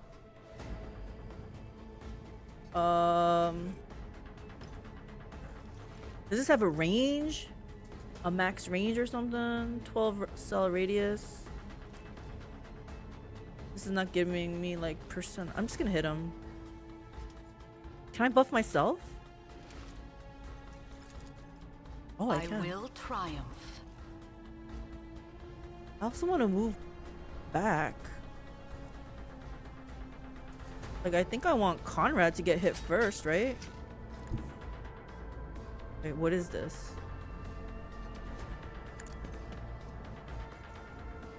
Oh, but I can't hit him then? Hold on.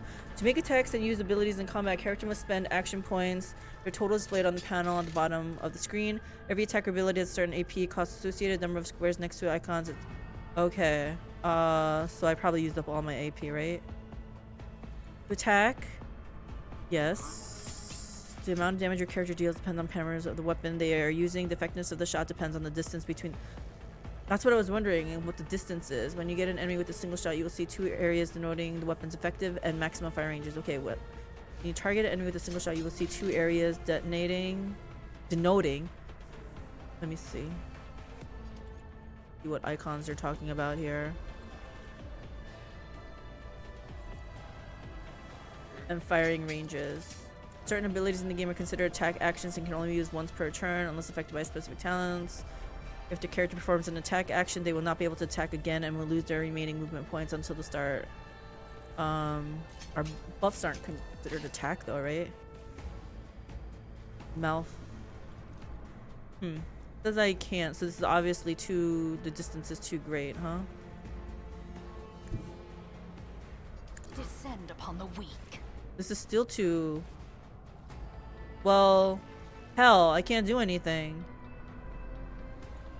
I wish I could just...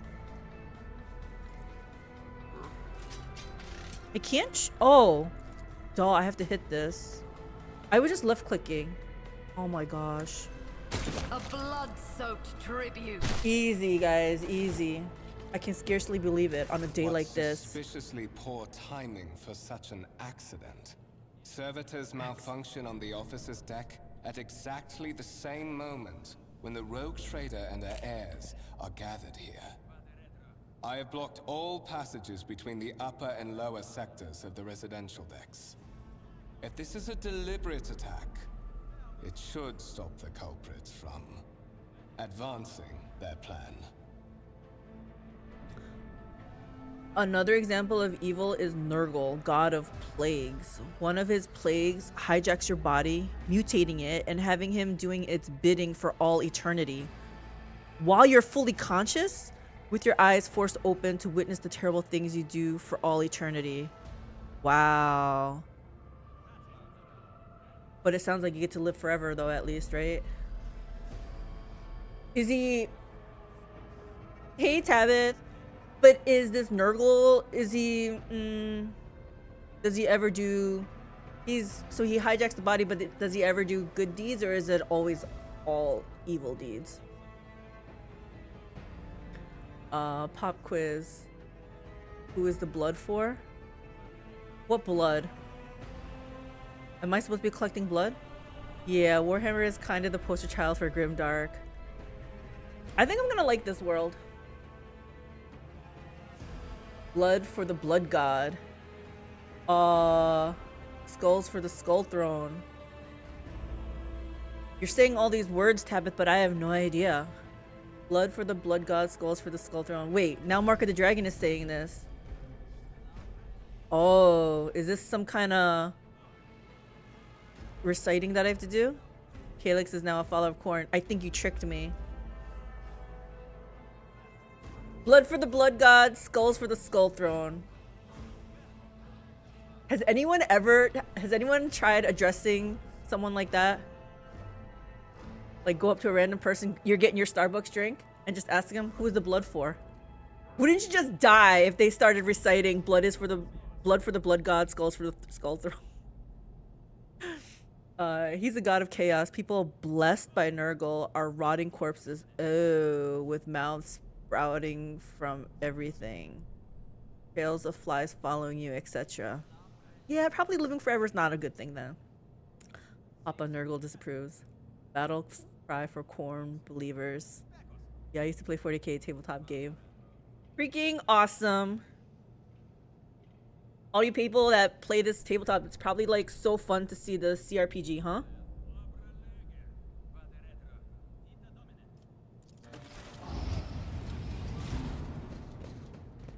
Uh-oh. They better not falsely accuse me. I'm afraid I must remain here.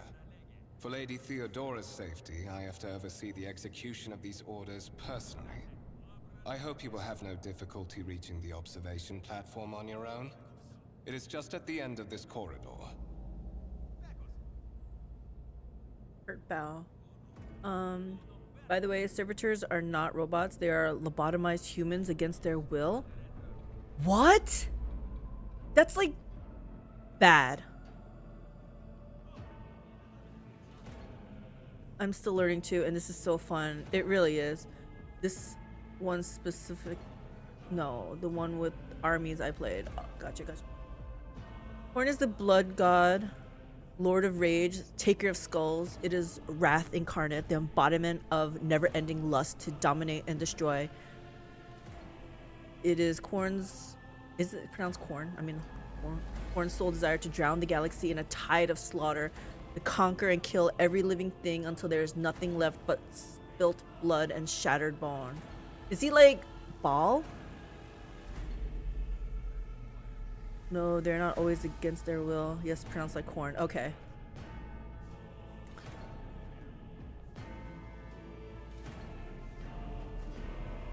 Servitors are not. You're telling me some people volunteer to be lobotomized and be a servitor? Never heard of a story where it's voluntary. It's usually either condemned criminals or people who pissed off the tech priests.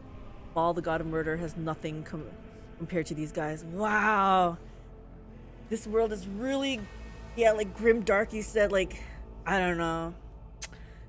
Wouldn't a necromancer just fit really perfectly in here, guys?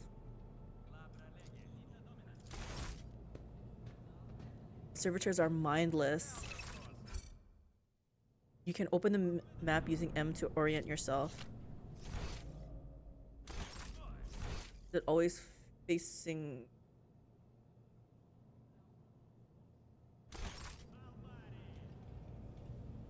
Magic is heresy. What about... I use psychic powers, I guess. Am I a heretic then, by default?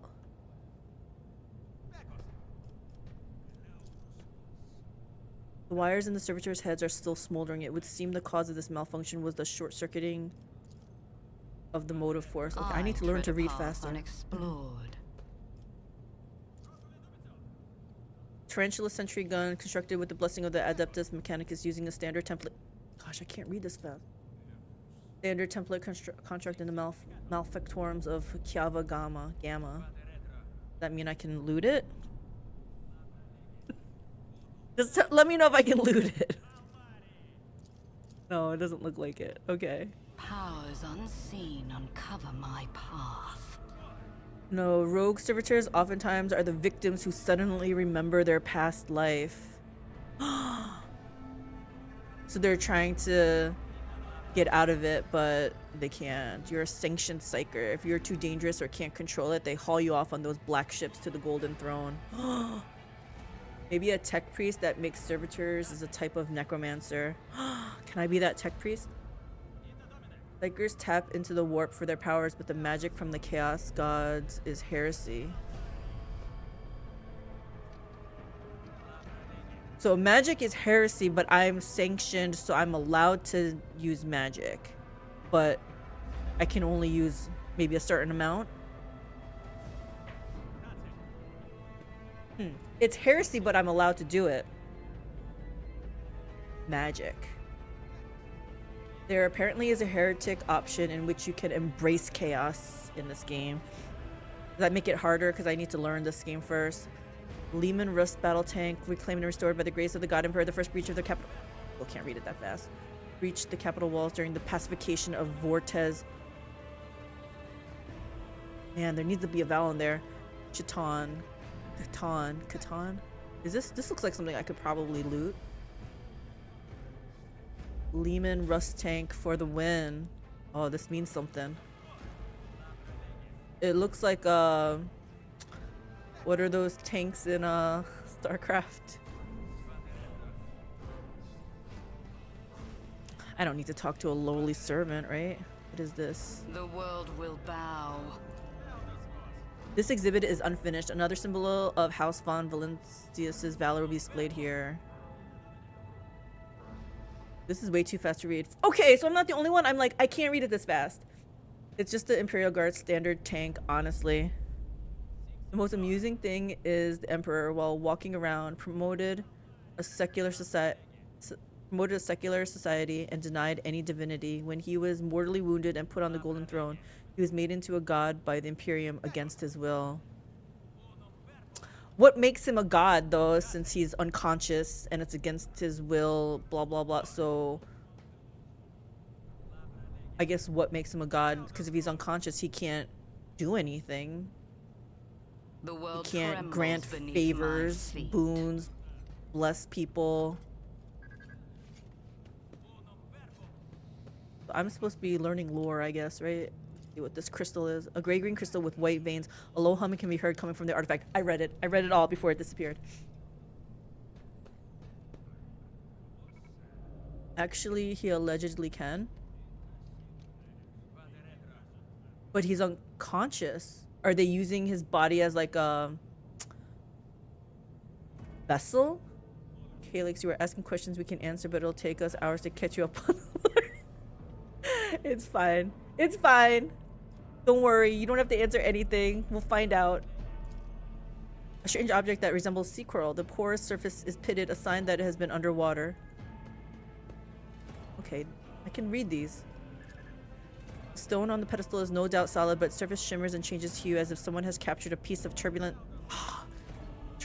sea within the rock. Okay, I'm gonna read this one really fast. A massive golden amalgam interspersed with sparkling particles. That one was short anyway.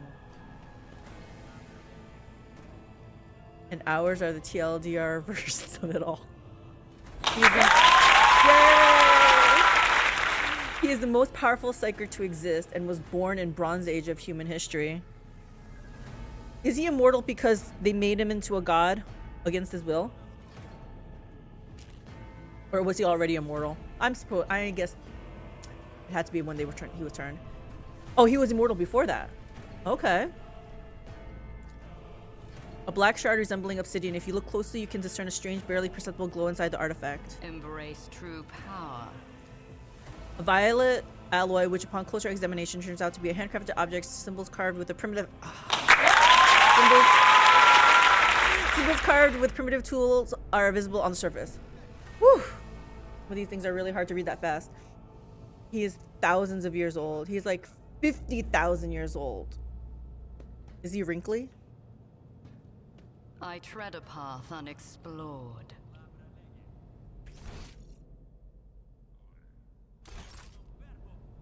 I mean, there was only one other door, right?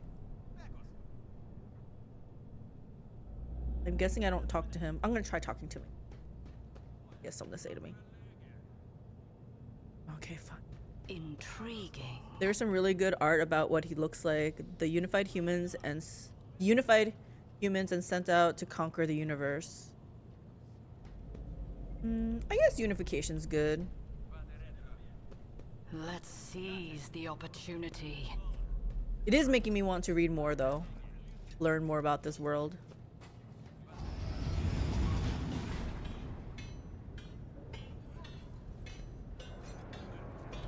If I see you raise your head again, I'll hand you over to the tech priest for servitor. What? I don't know. I'm guessing to turn into a servitor. These things. You poor guy. Against your will. Cover my path.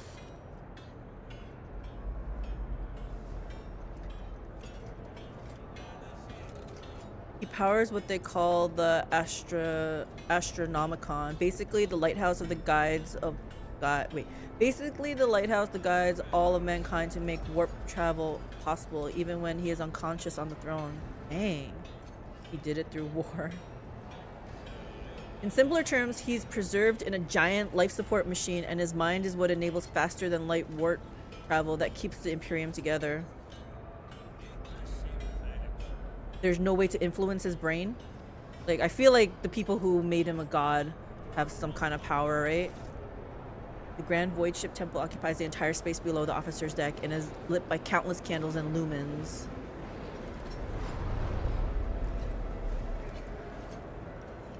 Like, this place is gigantic. Poor Calyx trying to catch up on like 30 years of lore in a few hours. He made himself a god. I mean, immortal. Well, he must have been a smarty pants. Maybe he was Voidborn. How's the rogue trading going? It is going good. I don't know who this... the board. With the black font so I can't read the name. It's going really good so far. Like, I'm really interested in this world. It could use a necromancer. The world will bow. What is this? The lifts carrying people around the decks move with loud grinding noise.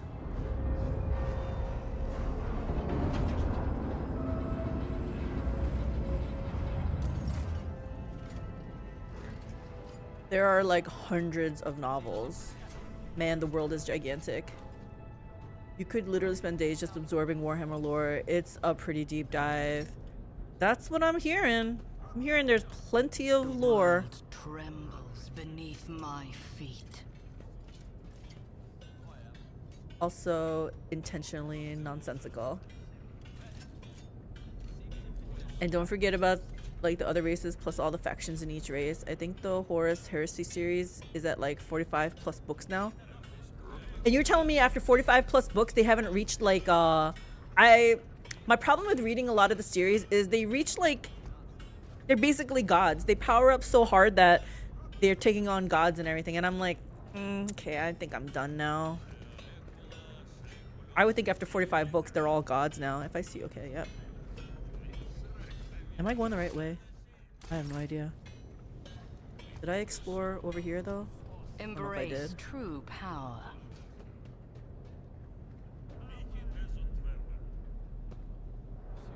Okay, I came from there. Okay, looks like I have to cross this bridge area anyway. Oh wow, she can run really fast when she wants to. The Horus Heresy is set 10,000 years in the past. It's not like that. It's a massive, multifaceted event that covers numerous different characters and plots within the event. A YouTuber I watch for Warhammer lore has a playlist of 134 videos, many of them an hour or more long. It's good stuff. And is he reciting the lore because he's read the books? Like, what's his source?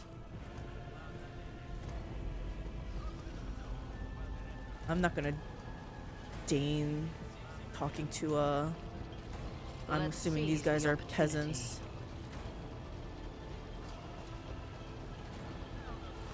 Oh, the girl's automatically moving. They said you're walking too slow. That is simply irrational, Lady Theodora, says the man dressed in a peculiar garb, his voice tight with tension, his face, half of which is covered by sin skin, is twisted in a grimace of displeasure and disbelief. Assimilation into the trade structure would be political and economic suicide, practically an admission of heresy. Side note, did you choose a Psyker background? I did! Why is it the best one? Yeah, he's like a researcher that reads all the stuff. Okay, so his is legit then, it sounds like. If you want a crash course, I always recommend Bricky. Well, let me write this name down, Bricky. Warhammer 40k lore. There is more than just the Horus Heresy books too. There is the current wars in the lore between 30k and 40k. Ricky's a YouTuber. 54 primary novels, another 10 in a side story, another 51 short novellas and side novels, and 45 audio dramas. Let's be honest, I am not gonna go get through all those. If it was like a short series maybe, but I can't even get myself to read like the Berserk manga because it's just too much. It sounds like there's just too many, like 40 volumes. I was honestly a little disappointed. There were a number of conversations where I just stood there like, you do know I'm a Psyker too, right? Did you finish this? You started this? You played a Psyker. Let's start with that. People who like 40k are normally really into it. I'm starting. Like, nothing has disappointed me so far yet. Actually, that count is way off. So many more than what I listed. I'm actually not that far in. Just stuck out. It just stuck out a lot.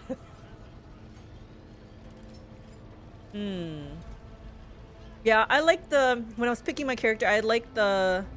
I know I'm not like a frontliner melee type person. Psyker seemed like the way to go for me. What kind did you pick though? I picked the healing kind, which I don't know. I might regret it, but I don't know. It is what it is. There are a lot of self-contained series within the universe. Eisenhorn, for instance, is a self-contained 3 books. That might be more my style. This game, early access or officially released. This is officially released today. I bought it around like 10:30ish, 11, 12, something like that. It was funny because when I went to Steam, I woke up and I went to Steam, and I could buy all the DLCs, but I couldn't play the game. I couldn't buy the game, and it wasn't until a couple hours that I could buy the game. I was like, it says buy all the DLCs or buy all the content for like $49 or something. And I was like, wait, that's it? And then I realized I can't even buy the game right now. I'm exercising self-restraint towards this game. I'm not even buying it until I finally manage to finish BG3 first. That's fair. Because otherwise it's just going to sit in your library, right? I'm playing a tank Psyker, Biomancer.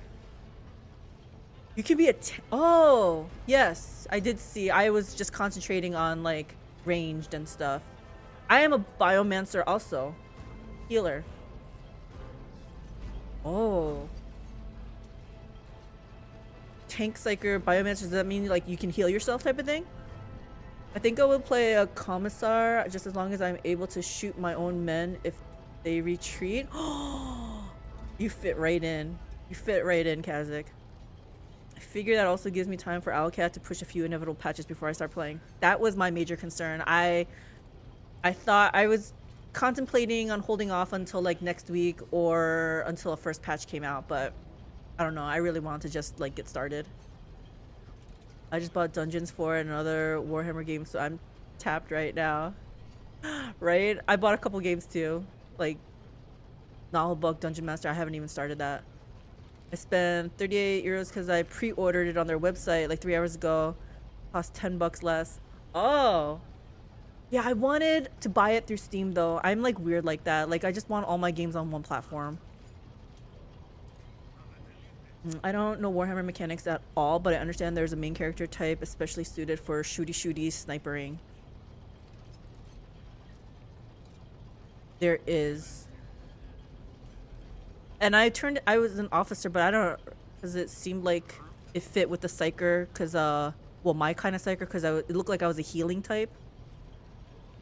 Commissars are political officers in the Imperial Guard who are there to uphold morale and can do summary execution if a soldier or even general's performance is lacking. Even a general?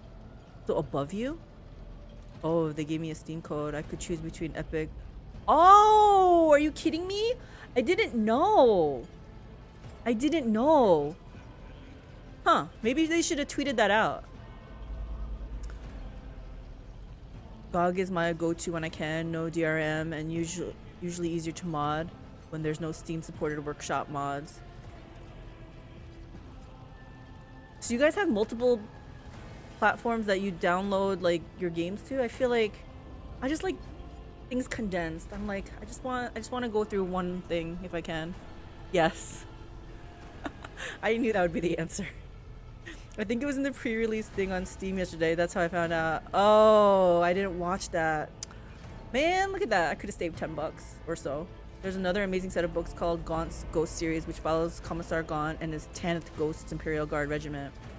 GOG is nice. If you don't always have internet like me. Oh, I tend to go for whichever's cheapest.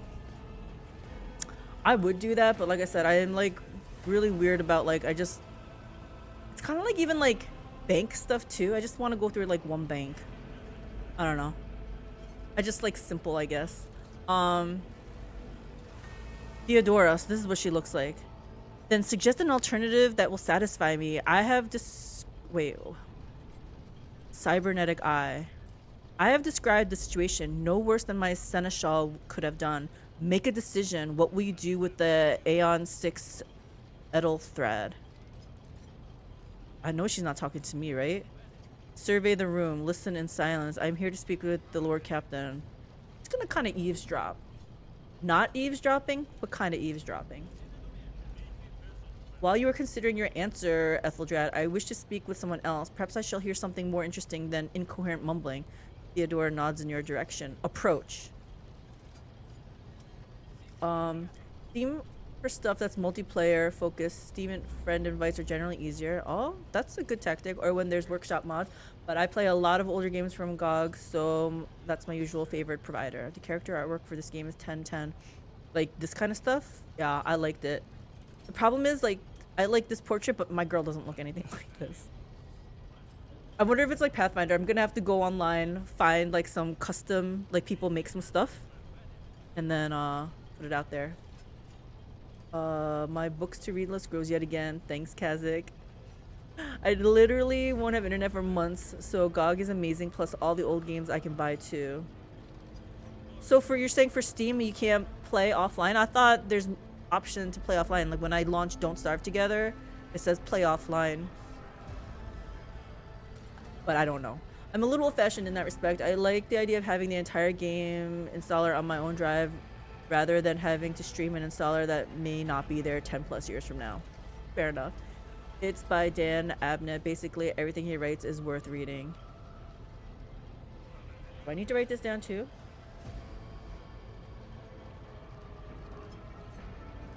Hold on. Man, I don't like that. Okay, Gaunt's Ghost Series.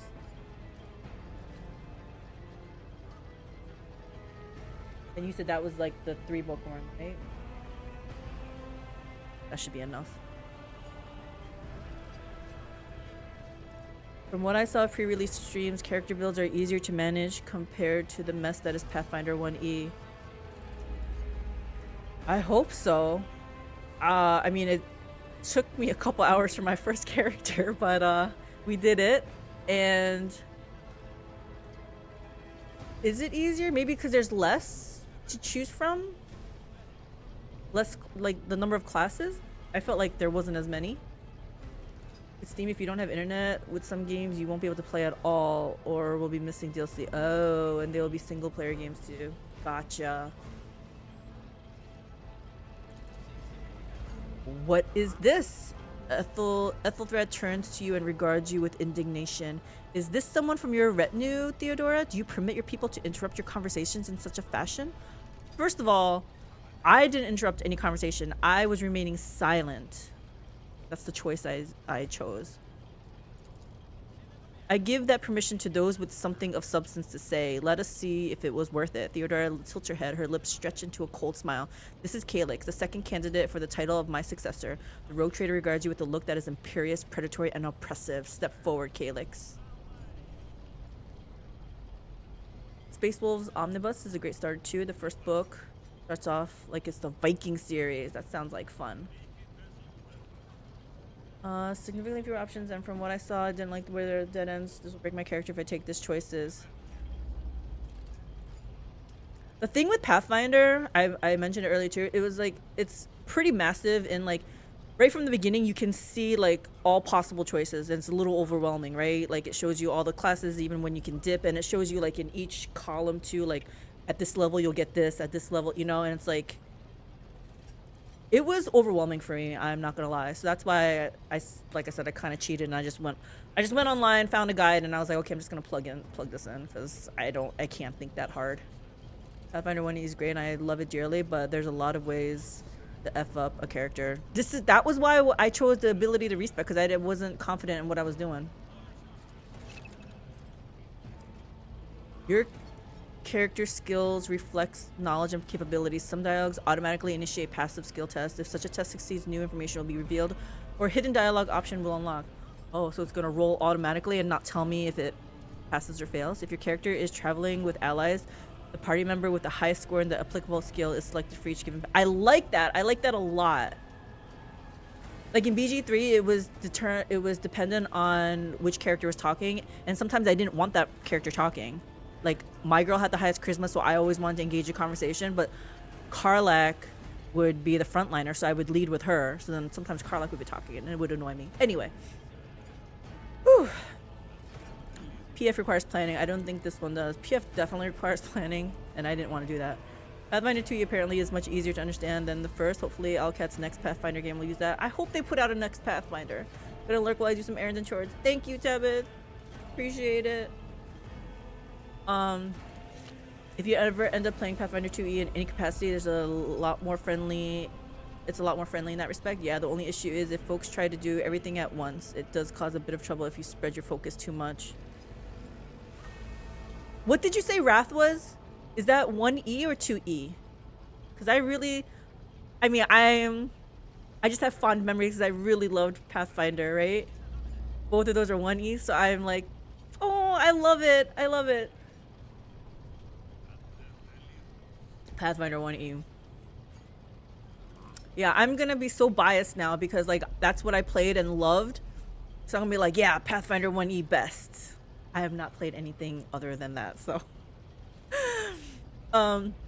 Consider this hypothetical situation. Aeon 6, a new world on the fringes of the Koronus Expanse. High seismic activity, regular magma eruptions, metamorphic rock deposits, prospects for large-scale mining.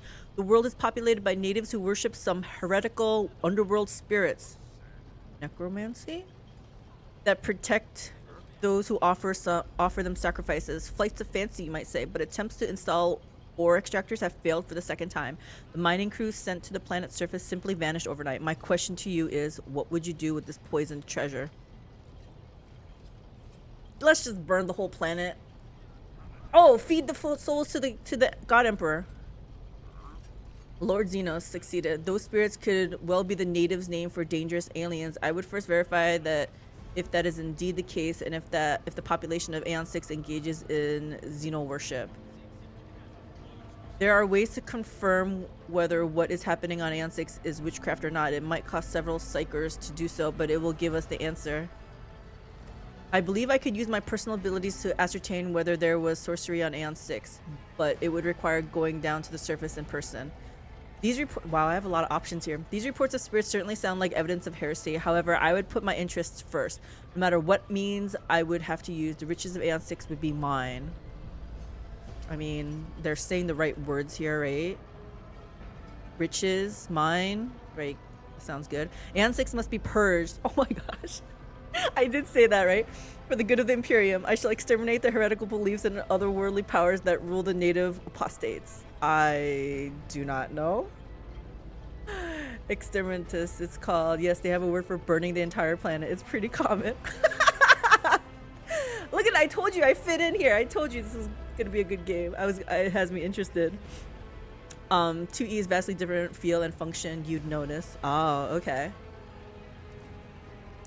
I'm currently playing Nagaji champion who is strongly focused on his shield, using his fangs to attack. That's wild. And wrestling grappling enemies while biting their heads off. And a side job as a field medic and smith so he can repair his own shield and fix his own wounds. Versus Pathfinder 1E, where I'm playing a good old simple human rogue. I kind of like 1E. And the Pathfinder 2E character was so much easier to build. Really? Interesting. I wonder if this game will show Sisters of Battle in it. Basically warrior nuns in power armor. I was promised some battle nuns. I want to see them.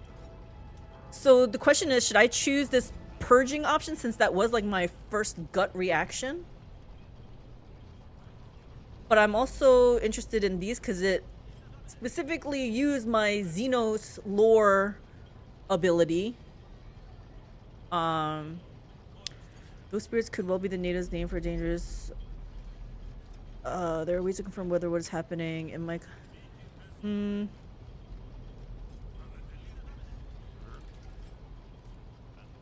There's definitely sisters in here.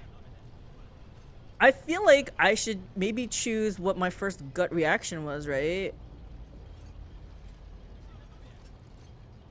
But what about those riches? Oh, I'm so torn. Do I, am I a greedy dwarf? Am I a greedy dwarf in this one?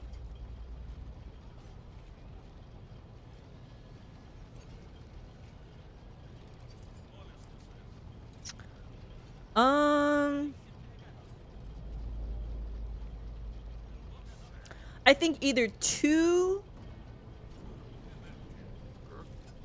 or because of the riches and word mine, not hers, mine, or burn. Greed is most likely heretical path. Hey Nagadu, Calyx, when are you ever not a greedy dwarf loot hoarder in any game? Market Dragon, it's like you know me, right? Yes, we are gonna go for the greedy dwarf option, guys. Where is this thing? Get that loot. We gotta get that loot and we have to... Oh shit, that didn't work. But yeah, we gotta need on everything. Okay.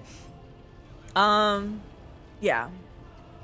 Like Mark of the Dragon says, greedy dwarf gonna do greedy dwarf things, okay? The riches of Aeon 6 would be mine. Theodora smiles ever so slightly. Yes, now I see the blood of the dynasty in your veins. Greed disguised as pride and vanity. What say you to that, Ethelthrad? There is an answer that is quite different from yours, isn't it? Ethelthrad pales. Perhaps I have not yet acquainted myself with all the intricacies of serving on the frontier, but my loyalty to the God Emperor forbids even a shadow of such thoughts. Heresy, whatever form it might take, must be exterminated, and there can be no place for base ambitions. I know his tenets well, unlike our new acquaintance. Oh. Okay, I should be careful then. Does the God Emperor not like greedy dwarfs? Is this what I'm getting from this? Just know that in this universe, simple exposure to chaos can mean madness or forever damnation. What's simple exposure to chaos? I don't know what that... Are you saying simple exposure is being greedy? And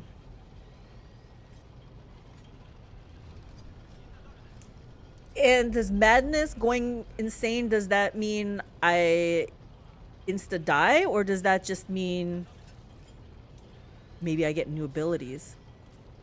Like, say you go to an underground party with some friends, do some drugs, next thing you know, you're in a cult. I was gonna say, is that really bad? But then sacrificing the person dearest to you for the cult, okay, that part is bad. That escalated quickly. Means if you're unlucky, you walk into the loo and a Nurglite threw up in there and you're gonzo donzo. Okay. But again, so then back to the question, like, is being a greedy dwarf, is that chaos? Is that chaotic behavior? It doesn't seem very chaotic. Seems pretty straightforward. Okay, so being a greedy dwarf is not a good thing in here. I have to show some discipline, it sounds like, huh? Okay. I have a straight answer. I gave a straight answer to a simple question, which, as I understand, was still more than you could do, Ethelthrad. My girl's a little haughty if she says that, huh? Tzeentch, Chaos God, feeds off of ambition. Okay. Slanish feeds off vanity and pride. I gotta move this thing a little bit. This dude just basically called you a heretic. Yes! That's because I didn't understand the tenets like he was saying. Hey buddy, look, I know we've known each other since like grade school, right? And we're even the godparents of each other's kids and all that, but look, I got this new job offer and you need to go. Hey, you can go full heresy if you want. I feel like the way you guys are talking though, that's not a good idea. I'm being warned of chaos. I'm being warned of heretic behavior. Think of this as 18th century Puritans, but the actual dangers are real and addictive. I guess I need to know what these dangers are. If it's like sacrificing someone dearest to me, what if I have no one dear to me? Is it really a problem then? If they're talking about like my cat or something, hells no. I will burn the whole cult to the ground. The thing is, depending on how you look at it, the state of humanity is just as bad as chaos worship. That's what I'm saying. That's what Bob the intern is for. That's right, all you interns. We're both servants of the God Emperor and Lady Theodora. Does it become any one of our status to engage in petty feuds? I find your tone most disagreeable, Ethelthrad. Yeah. You will kindly alter the manner in which you address me, or else you will live to regret the consequences. I feel like my girl came into this not knowing anything, and all of a sudden she's gonna be like, dude, you better show some respect. Shut your mouth, Ethelthrad, before I decide to shut it for you. Wow. Okay. So how do I I think number one, I feel like Ethelthred is like a whipping boy, right? I feel like we're supposed to just, like, if your superior officer told you to kill your cat for the God Emperor, you'd have to do it or die. I'm not killing my cat, and I'm not gonna die, so maybe that officer will die. This playthrough is not gonna go well, is it? There's a story of a bunch of Imperial Guard charging this Slanish champion. They stop 10 feet away, dropping to their knees in adoration, claiming they would do anything for them. Champion tells the men to kill one another for their affection. This place just escalates things like just quickly. What the heck? Okay, so I have to remember, in this world, it's kind of like we're all bad people, right? There are no good people. I'm just gonna say this. The color drains from Ethelthred's face, which distorts his features further. Insolent, ignorant upstart. How dare you? Does he really want to go down this route? Ethelthred, Theodora's tone renders him silent. I believe I gave you an assignment on the ship. Explain to me then why my senior congregator is still dawdling about the officer's deck instead of proceeding to the middle decks to commence the inspection of the compartments in his purview. You tell him, Theodora. I beg your forgiveness, Lady Theodora. Your presence has such a profound effect on me that I well forgot the time. Ethelthred bows ceremoniously and takes his leave without sparing you another look.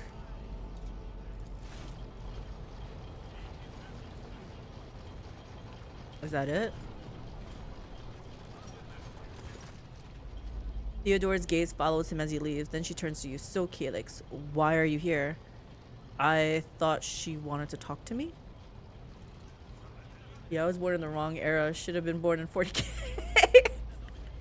It's grimdark. Basically, everything is shite, especially the good guys. Good.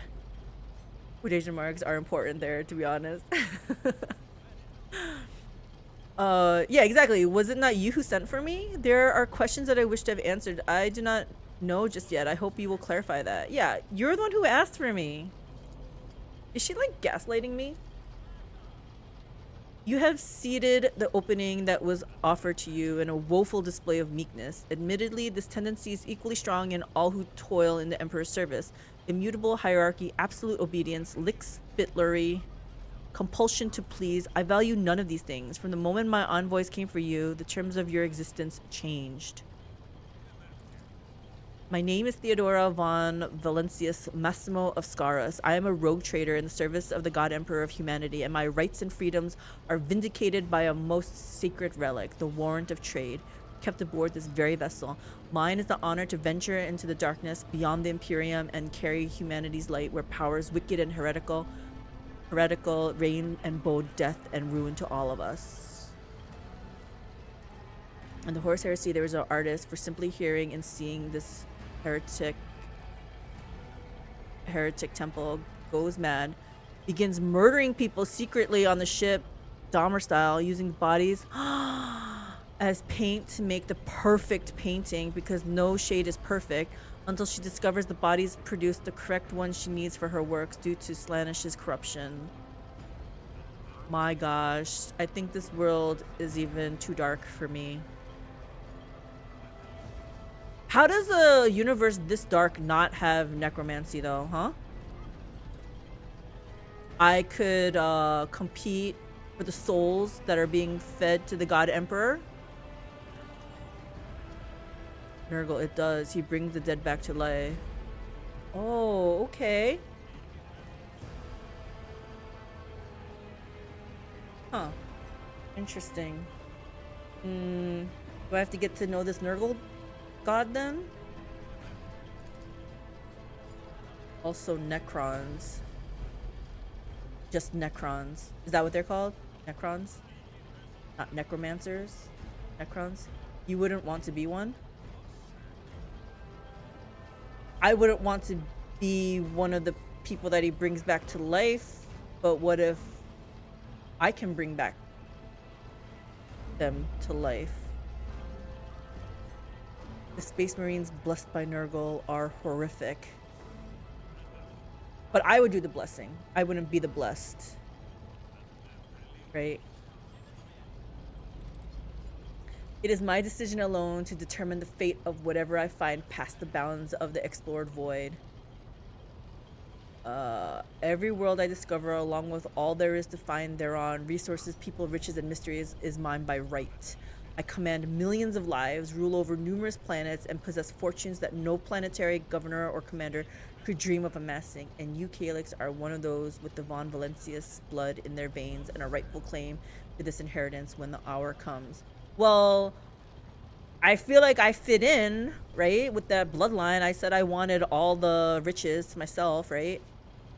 I am ready to take on this sacred purpose. It's all too sudden for me. One of? Does this mean there are other heirs? Yeah, I'm just ready. Let's get on with the riches. Oh yes, you would be, wouldn't you? The question is, am I ready to choose you over the rest? You came aboard hours before the warp jump and have not yet distinguished yourself in any way. Did she not hear that we already killed the servitor guy thingy? As things currently stand, I have doubts that you are suitable for the role of rogue trader. Damn. Blood right alone is not enough to earn the high honor of becoming the bearer of a warrant of trade. Nonetheless, your abilities and talents may yet prove useful. It's not for the role of Lord Captain, then, for that of the closest ally. Theodora sighs and looks away pensively for a brief moment. Alas, even those responsibilities can at times be too challenging for those who share your blood. Conrad Voitveer served me for many years before he made his mistake. So he failed. One of? Did this mean there are other heirs? Did I hear you correctly? The Master of Whispers is related to you? Thank you for clarifying. May I ask my questions now? I feel like in this world, maybe being nice is not maybe not a thing. Like, should I really, like, she was talking about like meekness was not looked upon favorably, right? So what's this with the may I bit, right? If you have Nurgle powers, you probably also have every STT in the universe. Gross. To give you an idea of Nurgle Space Marine, I'll have to click on that a little bit later. Hold on. I'm gonna click on that right now, actually. That's disgusting.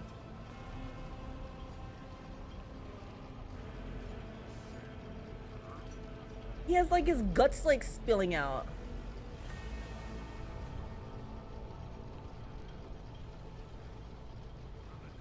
Cat Franco says very cool.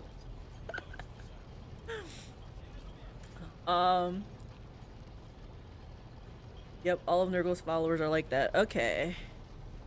Well, I guess if they just do what I command them to, I could maybe overlook their appearance. They're obedient, right? Okay, so did I hear you correctly? The Master of Whispers is related to you? The Vox affixed to Theodora's attire. Vox? What is Vox? A piece of technology used to communicate over short distances. Okay. Suddenly comes to life, but all you can hear is unintelligible noise. Theodora winces, shuts off the transmission, and gives you an imperious nod. I have some time before the navigator gives the signal to initiate the void ship's translation out of the warp, and my presence is required on the bridge. Navigator? Translation? What are these things that you speak of? Again, do I really want to sound clueless? I don't want to. An incident took place on the officer's deck. Some servitors went berserk and attacked the crew. Oh, I can tell her, yeah, exactly what happened. Where's your ship headed? What are my current responsibilities? Gracious Lord Captain, surely there are ways I can prove myself a worthy heir. I'm not gonna ingratiate myself. I have more questions. Let's just tell her what happened. Yeah, we took it down. Is that so? Perhaps the technomats were careless during maintenance, or it could be the warp playing tricks on us in spite of the Geller field. Or perhaps there is something to all the stories about the ship being possessed after all. Theodora laughs nonchalantly. Continue. The gray-haired officer gives the rogue trader a look of cautious disapproval. Lady Theodora, for the God Emperor's sake, surely you do not intend to start repeating idle rumors spread about the uneducated riffraff. Abelard. Enough, Abelard. Such hearsay amuses me. Idira eagerly retells me everything she learns from the whispers of her unseen advisor. She turns to you. This ship is thousands of years old. It has enough hidden nooks, malfunctioning cogitators, and unused compartments to make ignorant folk speak of specters dwelling inside the bulkheads and plotting against those who yet live. I could maybe control the specters with necromancy. Being within close vicinity of them would have you shooting stuff out of every orifice as your body is infected. That's gross. Gellerfield, by the way, is what protects the ship when traveling the warp from demons that may invade the vessel.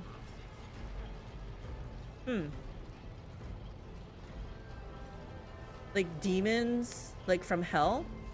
Wait, what did you say hell was? The chaos? Interesting. Demons, yes. Where's your ship? Where are my current responsibilities? Where is your ship headed, or what are my current responsibilities? Do I really need to know where her ship's going? Just tell me what I'm supposed to do. Observe, learn, absorb. It will take time for you to find your bearings aboard this vessel in your new position. Eventually, I will find a post that suits you, as I did for Ethelthrad. Hopefully it's better than Ethelthrad's. Until that time comes, consider yourself my aide. So why is this still here? Where's your ship headed? The Ricad system, the domain of rogue trader Winterscale, one of my peers and rivals. Only 3 rogue traders exist in the Koronus Expanse, and each of them possess resources comparable to mine. Perhaps you will one day assist House von Valencius in surpassing both of them in affluence and splendor. Yes, I will. Because I will get a cut of the deal, right? I set the course for Ricad on the demand. Theodora grimaces. She gives you a stern look, then shrugs. For a very specific reason.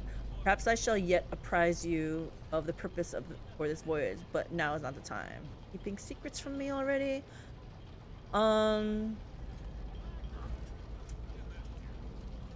Like, I feel like it wants me to ask this, but that's admitting that I don't know what this means. Fine. Theodora shakes her head. Sometimes I forget that people without direct access to a ship bridge Ship spirit may not know the first thing about how a void ship travels between the stars. Okay, doesn't think I'm an idiot. Vessels such as this one are capable of leaving real space and traversing into the warp, an otherworldly dimension of cruel and unthinkable forces. By entering it under the protection of the Geller field, we shorten the route to our destination, crossing distances that would require hundreds of years in a matter of weeks instead. It's fair trade, I think. Sometimes in days or even hours. That is how humanity spread across the galaxy. That is how we were able to build the Imperium, which spans millions of stars. I am not gonna say this one. I have no more questions. In that case, I shall head to Theodora's Vox awakens once more. This time you pick up shouting. The Lord Captain freezes, listening to the Vox cast, then nods and draws her weapon. Disturbances reported on the adjacent decks. Seneschal, if the need arises, protect the new blood. She glances at you. It is possible that the chance to prove your worth may present itself sooner than you may have anticipated. Another battle? I didn't even get any loot yet.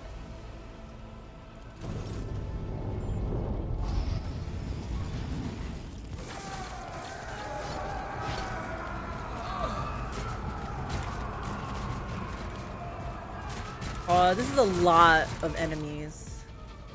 I hope they have some allies for me. Your existence is naught but ashes. Are you ready to die? She better be like the most powerful ally. She does have 229 hit points. What the heck? Mort. Whoever Mort is, he got 252. Here's me with 22.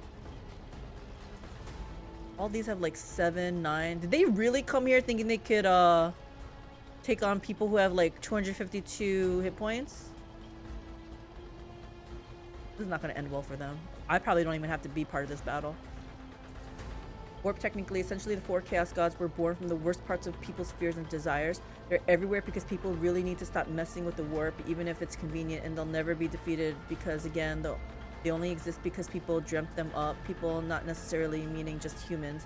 Slaanesh basically got born from a planet-wide orgy in elder space.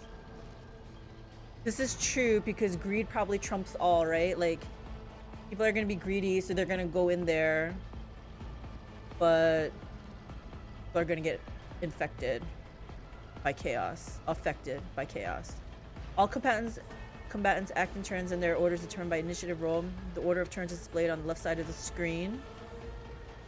The character at the very bottom goes first, okay, and then the one above them. Got it.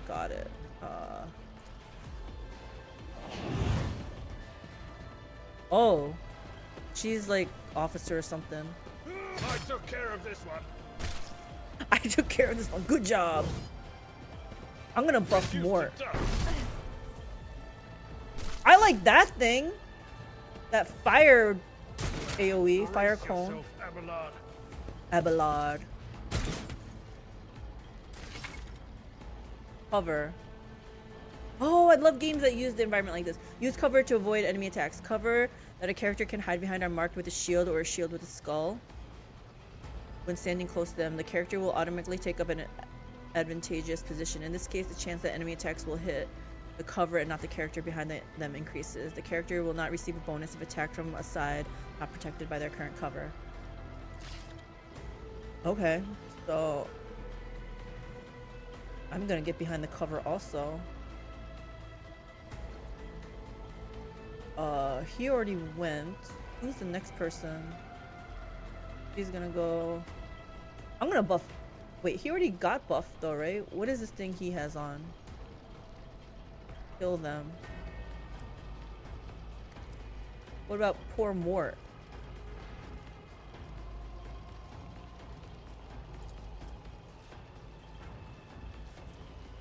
Oh, is that her thing? Like for the whole group?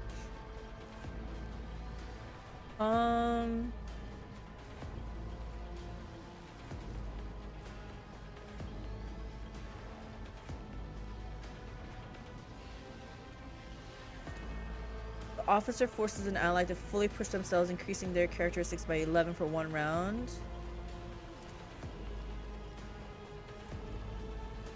So who can I can't cast this. Can't cast it. I'm gonna cast this on him. He only has 39 hit points. we're gonna go with him. Or should I buff him? But he's gonna die. He's gonna die next round, I'm pretty sure. And then I'm gonna shoot and then take cover. I guess we could help him.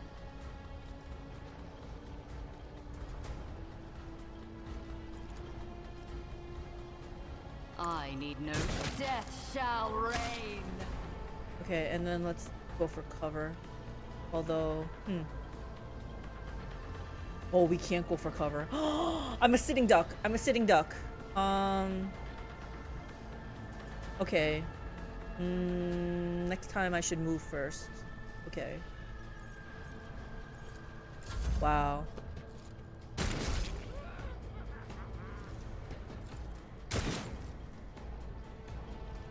Well, she was trying to do a piercing shot. My ears are ringing.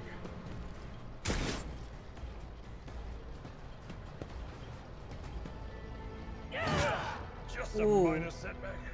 Maybe I should have buffed him. Thankfully, they seem to be, Wow, that was awesome! I was gonna say, they seem to be struggling from, like, Stormtrooper syndrome. Target. Reduced to dust. Who are these guys? These bad guys? Were heretics? Heretics are weak. Positive effect. Your character has received a temporary positive effect from an ally. Such effects enhance your character's capabilities in combat in some way.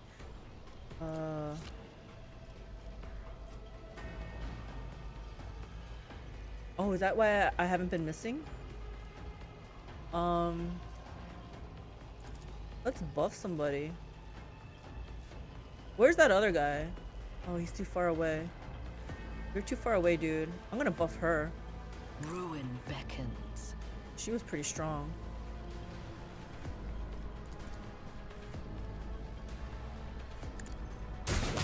Oh gosh, I'm pretty strong.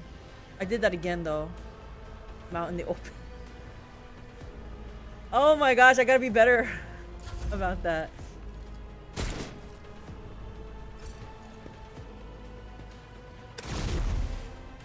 Man, that looked like overkill. Oh, we won. Thanks to my buffs. Oh, yeah. Theodora waves her hand in a commanding gesture. Mort, take a team with you and clear a path to the transport line. Do not let a single horse son survive. The rogue trader turns her eyes on you, to you. Didn't bat an eye when that scum burst onto the deck, Not bad. I have seen many an officer who panicked at the sight of combat on the upper decks. The false sense of security offered by their position makes them that much more vulnerable to the harsh realities of warp travel. She looks at the box in her hand. All you can hear is lifeless static. What is happening? The incident with the rampaging servitors may be connected to what is transpiring now. Possibly. Quite likely. Theodora winces and flicks the switch on her box a few times. We will investigate at a later time. Right now, we need to isolate the affected compartments and try to assess the situation. Fine, what are your orders? She breaks eye contact with you. Mort has gone on ahead to clear a path for us. If you want to make yourself useful, go after him and see if the arch-militant requires aid, and be quick about it. I gotta check to see if there's any loot though, right? We just killed some people, like... I have a tool that will allow me to check the status of the distinct compartments that are out of box content, but we have to wait for Mort's results first. Wow. No loot. I guess that's good and bad. At least I don't have to worry about looting everything. Alright guys, I gotta get going though. It's 5:36. My dog is pacing in the background here. She needs to go out. And dinner time, etc, etc. But this has been a great start. Thank you for stopping by. Actually, on the board also said something else. There's also a theory that humanity is well on their way to turning the God Emperor into a 5th Chaos God of Order, but it's contentious. Interesting. Later. Yes, Kazik. Thanks for stopping by. Thanks for the follow. Thanks for the stream. Thank you, Delulu. Thank you for stopping by, everyone. I will be... Here's the problem, guys. This weekend is also Path of Exile League start, and I am under pressure to play that league. but I still want to play this, so we're gonna find time to try to do both. I don't know what I'm gonna do, but hope to see you guys tomorrow. I am definitely streaming tomorrow. Let's play this, all right, guys. Play the game. Don't let the game play you. Loot first. Talk later. I'll see you guys tomorrow. Heart. Bye. Oh no, my my stream deck isn't working, so it's gonna be an abrupt goodbye. Bye guys. Stop streaming.